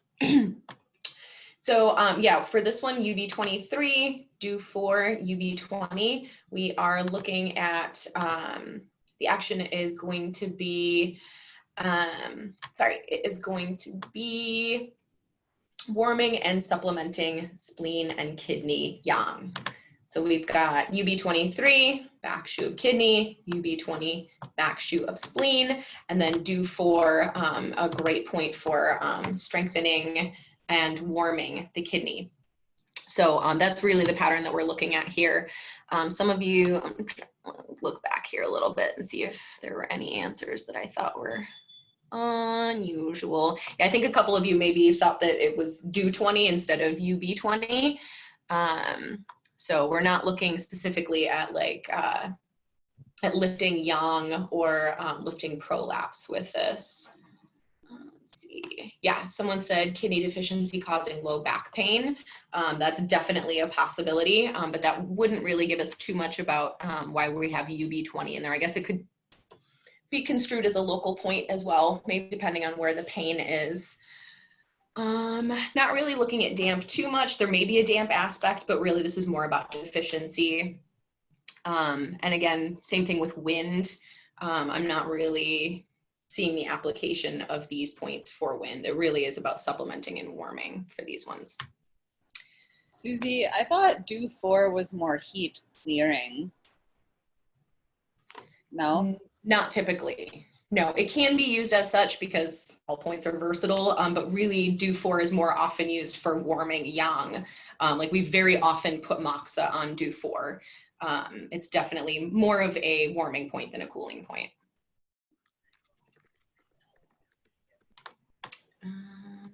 Anybody hate my answer? Confused about anything? Okay, good. Now let's talk about the last one. What do you think pattern-wise for UB23, REN4, and kidney 7?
Just waiting on a couple of you. Take your time.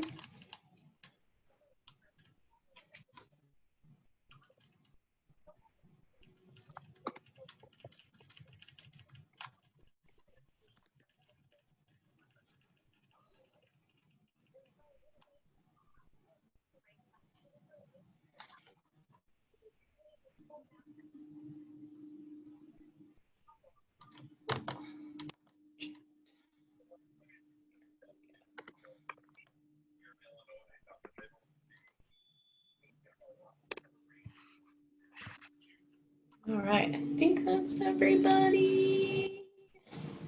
Waiting on one more.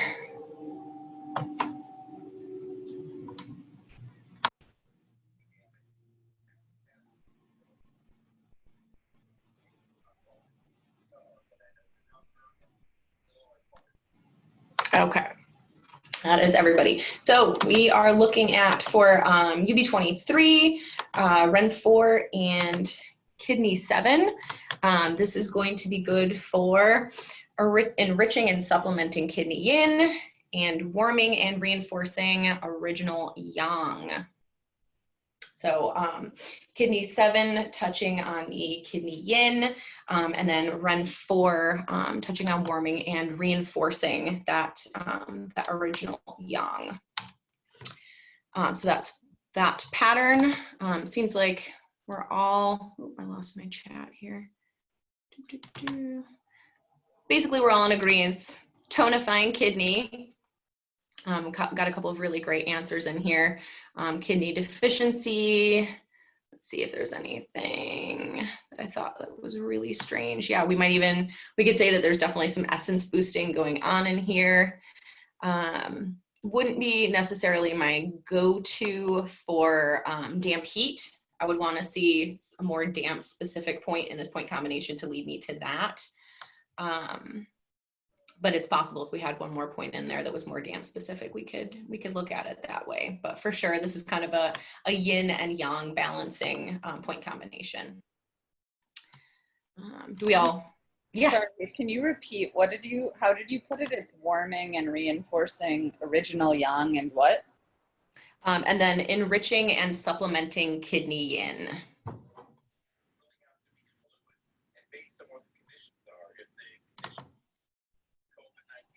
Okay.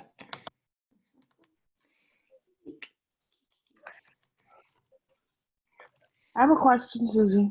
Yes, please.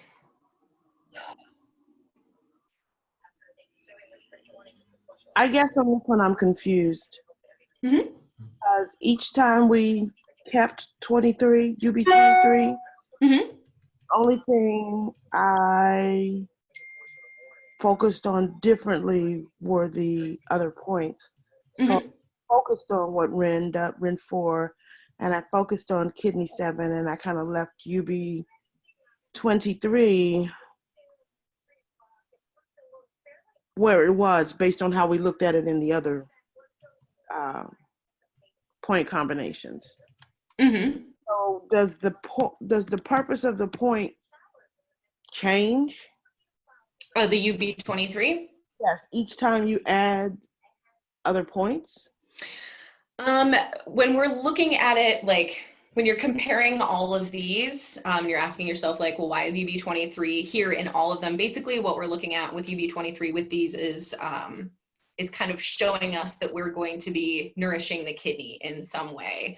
Essentially what it's telling us is it's supposed to set us off to kidney deficiency of some kind, because it's the back shoe point of the kidney, and we know that generally those are used more for tonifying deficiency.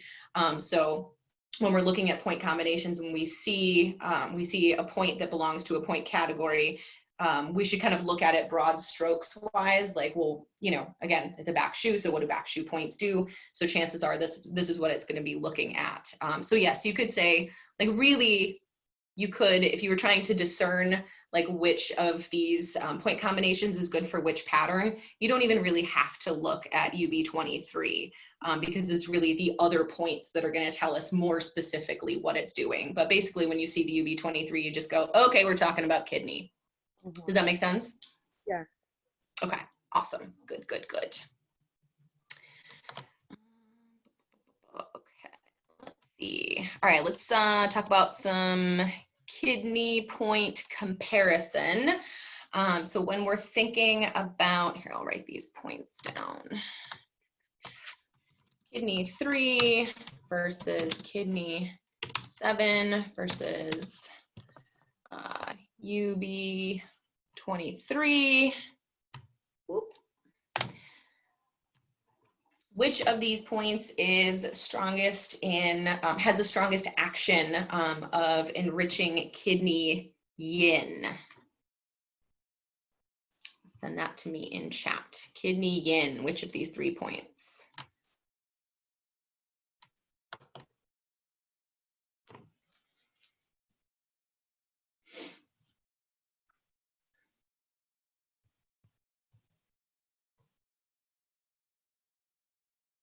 Oh, Susie, I'm sorry. Can you repeat the question again?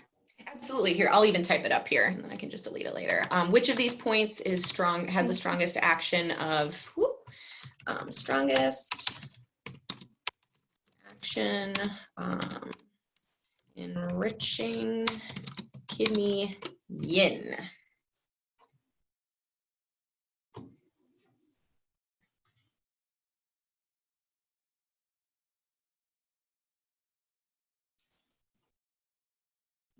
lost count.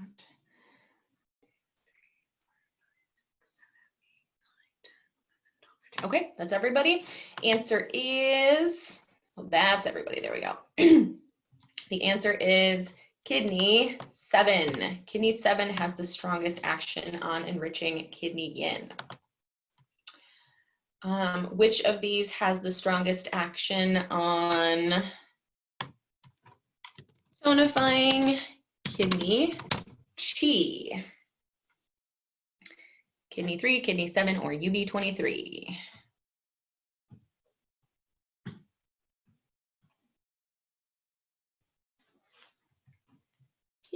Ooh.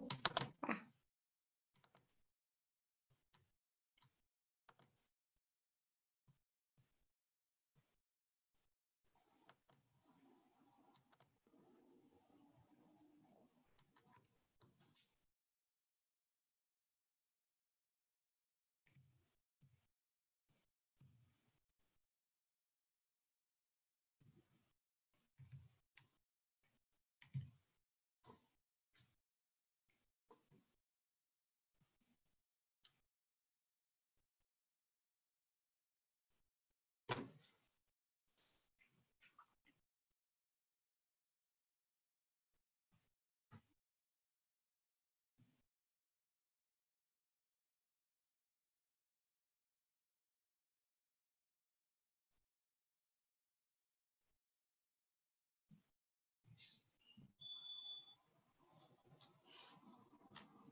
Okay. So seems like we're a little bit divided here, either kidney 3 or UB23. So the answer I'm looking for here is UB23. UB23 has a stronger action on nourishing kidney chi than kidney 3 does. Kidney 3 also does that. But UB23 has a stronger, deeper action than kidney 3 does. So that would be the answer to that one. And then, so we've talked about kidney 7 for kidney yin, UB23 for kidney chi. And then I'm just going to kind of throw this out there because I'm not sure if it's directly mentioned in the notes, but kidney 3 is actually, so let's do this way. Kidney 7 yin, UB23 chi.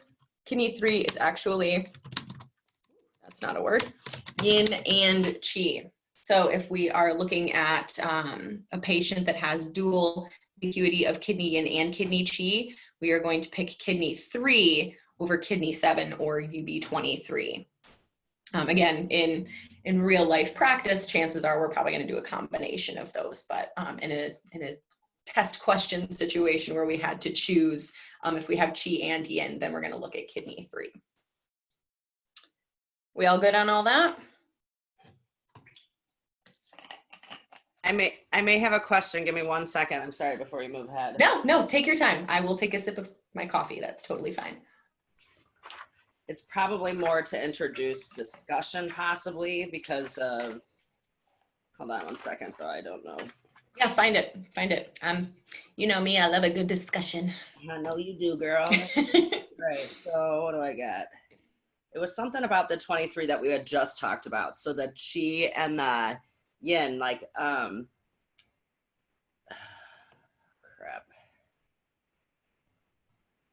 You know what, pardon me, I don't know what the hell I was thinking about here. I just was seeing something kind of reverse to help us like understand some of the questions that we maybe asked, or, I mean, I know there's like a little bit of a difference between testing and just conversation. So I was going to try to do a conversation, but I don't know what the hell I'm talking about right now. Okay, if it occurs to you, just holler. Morning, Yeah. everyone. That's Christy there. Thanks for hanging out.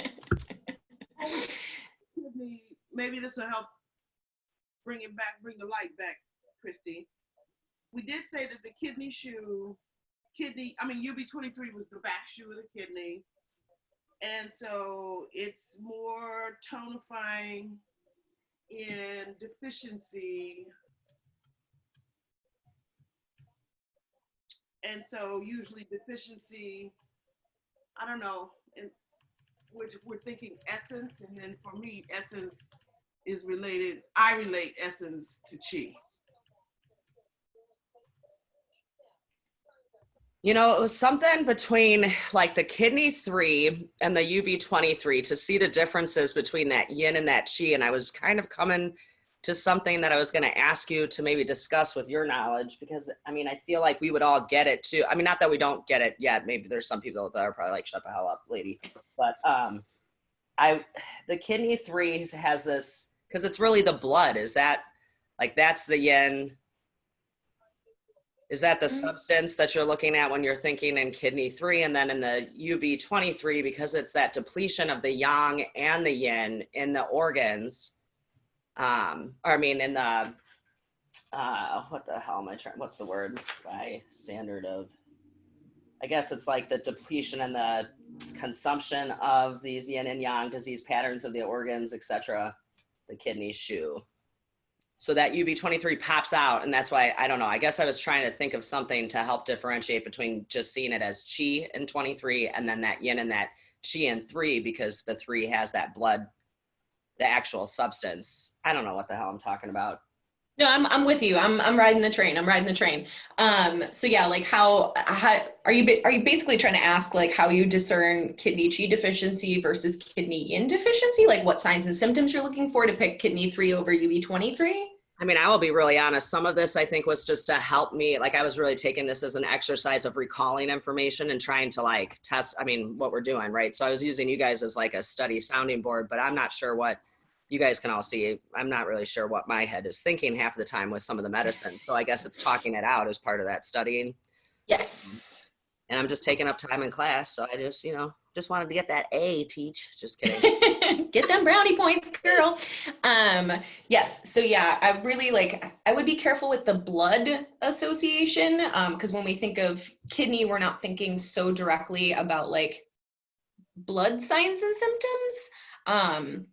If you wanted like a yin stuff versus chi stuff, I would think more about like dryness and deficiency heat as like little things to like look out for, in addition to, so like if we're talking about kidney 3, like why we would choose kidney 3 over UB23, like which signs and symptoms are we looking for? We would see, of course, we would see kidney chi deficiency symptoms in both of them, but the things that would make us go, okay, kidney 3, would be things like yin deficiency symptoms, dryness symptoms, maybe deficiency heat symptoms. So things like that would tell us. Yeah, with that correlation with the blood. I like that. Thank you. Yeah, good. Yay, we did it.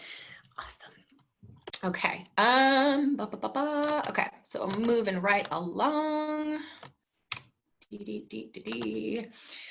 Let's see, let's talk about, and I got a couple of pericardium point questions in here. All right. Oh yeah, let's do this again. So which of these points, well, let's do it this way. I'm just going to copy and paste the whole damn thing. The answer. All right, which PC point is more effective in freeing the vessels of the heart and disorders of the spirit mind?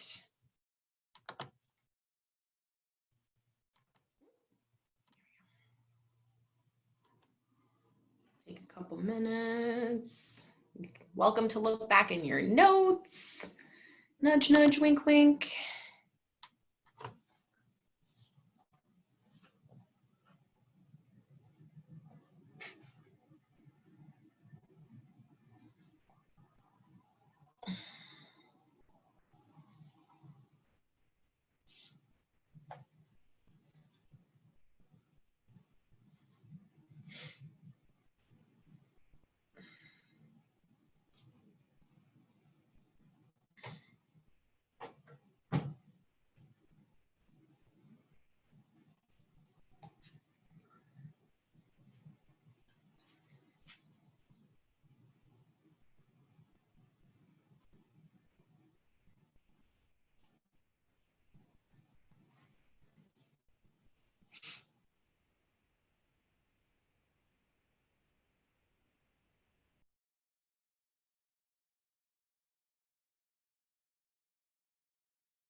Did we lose Susie? Yeah, we totally just did. Oh, no, she's popping there. No audio yet, though, Susie. She's back. Okay. All right. Hi. Sorry about that, y'all. I just got kicked off. Yeah, my internet's starting to get shoddier and shoddier. Apparently, it's a time thing. The more time I'm online, the worse it gets. Super awesome. Okay, so I'm going to assume that everybody answered. Of course, I lost my chat. But before I got kicked off, it looked like we were, most of us were between, I can't remember, actually, I think most of y'all got the answer. The answer is PC6. So, No way. ooh, bless somebody. I just creeped out. I don't know. So PC6 is the answer here, freeing the vessels of the heart and disorders of the spirit and mind. I think a couple of you said PC1.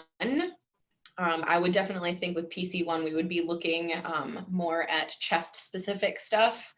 I don't think anybody answered PC3 or PC5 that I saw. So yeah, PC6 is the answer for that one. Are we all okay on that? No. No? No. What did you think the answer was? I can't remember what you put. I chose 1 at first, but then I changed it to 3 because in the book it says range of application for 3 is disorders of the spirit and mind and blood vessel disorders. I'm sorry, you cut out. Could you tell me what your answer was? I changed it to 3. To 3. Okay. All right. Did you get that from the notes, or why did you decide on 3? No, I'm referring to the book. I was referring to the book versus the actual class notes. Okay. Did you get that, just out of curiosity, did you get that like verbatim out of the book? Is that what the book says? Yes, verbatim. Oh, okay. Well then, prove me wrong. It's interesting. Not trying to. No, of course. I mean, it's just that the book says what the book says. For PC3, like when you're looking at questions like this, like of course that's what the book says. But with PC3, I would think that if I were being asked which PC point is more effective at treating such and such things, I would choose PC3 for something that also involves phlegm or stasis of some kind, like more specific kind of stasis. PC3 is like a really strong moving point. And we don't, more often than not, we're not using PC3 for disorders of the spirit and mind. That's typically more actually PC1 or PC5 or PC6. PC3 less often used for that, clinically speaking. So I concede the book answer, but that's where I got my answer from. Does that sit okay with you? It just makes me more confused, that's all. Yeah, I know. Yeah, I quite frankly, like Marie-France loves the textbook, but I'm actually not a huge fan of it myself, because I do feel like sometimes it actually has conflicting information, and I felt like for myself when I was using it, it often left me more confused than when I started. So I'm right there with you on that. She and I have been a little bit at odds about removing this textbook as the official textbook, but for right now, I apologize for the confusion. But that is the answer that I am looking for this. Nudge, nudge, wink, wink.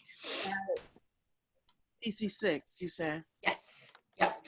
Yeah, for us, when we're thinking of disorders of the spirit and mind, we're definitely looking like the 3 points that should come to mind first are like PC5, PC6, and PC7 when we're talking about stuff like that. And, and just for point of clarification, Susie, it does also say it under PC6 in the book. See, there you go. That's why I don't like this book. It's just too confusing. So yeah, so there you go. Okay, I wasn't wrong. But when I didn't go. You didn't go that far. Go that far because once I saw it in 3, I just kind of. I was like, there it is. Okay, got it. Well, there we go. All right, that makes me feel much better. At least I'm not at odds with the textbook. It's just not specific enough. It's too vague. So yeah, I would argue if we had to pick, we're not thinking about pericardium 3 in like such a first and foremost kind of way as we are those other PC points. Okay. All right, next one. Sorry, managing my windows here. All right. Let's see, which of these PC points is more effective in moving chi? Which of these do you like for moving chi?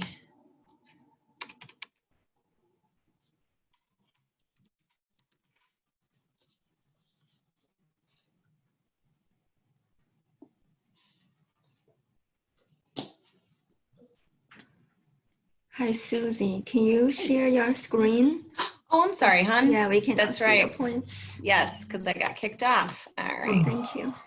Boop, boop, boop, boop, boop. For some reason, it's telling me that you're not in this meeting when I try to enter on chat. Let me try. Ew, annoying. Let me try again. Maybe I. Do I see me? Well, maybe I can't message myself. I was gonna say, I don't see my name either, but I'm getting messages from a couple of people.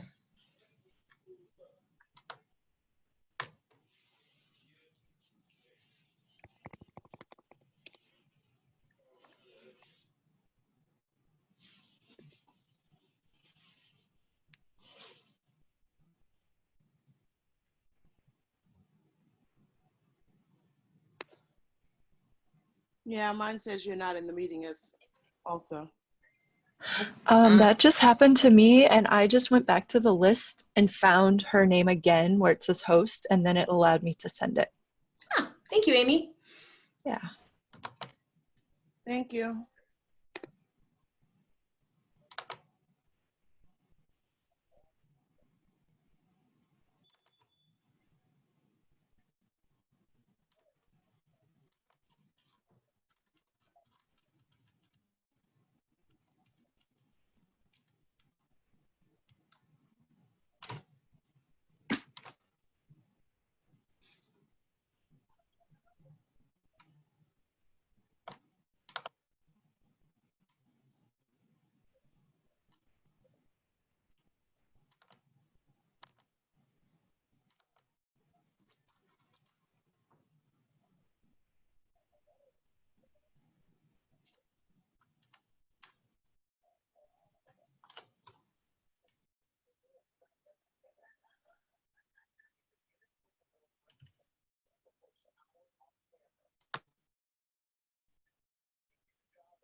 Okay, I think that's everybody. So which PC point is more effective in moving chi? We are looking at PC 5 for moving chi. A few of these points do move chi. Actually, all of them do have an action of moving chi, but PC 5 is our strongest chi moving point. When we're looking at these side by side, we're definitely thinking PC 5 is the strongest for that action. So that is the answer to that question. Are we all okay with that? I know it's difficult because more often than not, like when we're looking at these side by sides, it's like all of these points do this thing. How do I choose? But we have to recognize that all of these points do all of these things, but also recognize that some of them have stronger actions on certain things. So PC5 is our big one. PC5, liver 3, when we're thinking about strong chi moving points that are more distal, those are kind of our two biggies. Those are our two heaviest hitters. Okay, next question. How are we doing on time? Oh, we're doing good on time. Excellent. I want to make sure we get through all of this today. Actually, I think that might be everything. Go back to the top. I think we've covered everything we need to cover. Small intestine, UE, Sanjo, PC. Yep. Okay. That is all I've got for you. So you now have all the information you need to do really well on the quiz. Nudge, nudge, wink, wink. I will post this Word doc here. It doesn't have any of the questions that I typed out, but if you go back into the recordings, you know, you could feel free to like write down all of the information if you weren't able to follow along in real time today. That's really all I have for today. Does anybody have any questions on any of the information that we've gone over, or any questions about like how the schedule is going to work for the rest of the term?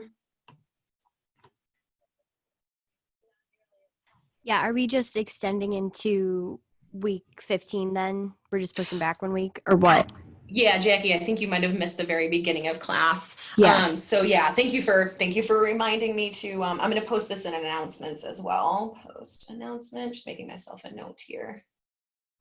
Announcement. So what we're going to do is I'm just going to record a lecture. And then I will post it, and that way we don't have to show up an extra Monday. And then we are also going to, I'm going to give y'all the option, or we are going to have the option of taking the final exam on our own time. So once I'm done with the final lecture, which will be next week.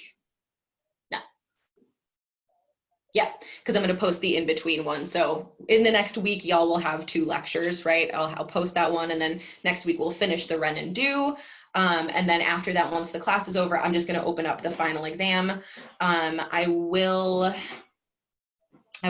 give you guys the full 3 hours to take it. We'll talk more about the final exam, but basically you can take it on your own time so we don't have to show up week 15, Monday, 9 a.m. Yeah, as much as I know y'all were looking forward to showing up week 15, Monday, 9 a.m., we will avoid that. So, so yeah, that should be good. I will not be able to post. I'm not going to actually be back in Chicago until the weekend. So I probably, quite frankly, probably won't be able to record the lecture until maybe after next week's class. I'm hoping I can get it done over the weekend, but no guarantees. But again, the quiz that you're going to take does not have anything to do with any of that stuff. So you're not going to be behind on any information. So yeah, any other questions about that? Okay, well then, I'll let y'all go 10 minutes early. Thank you for coming. I'll see you all here, same bat time, same bat place next week. Bye-bye. Everybody have a good day. You too. Thank you. You too. You too, too.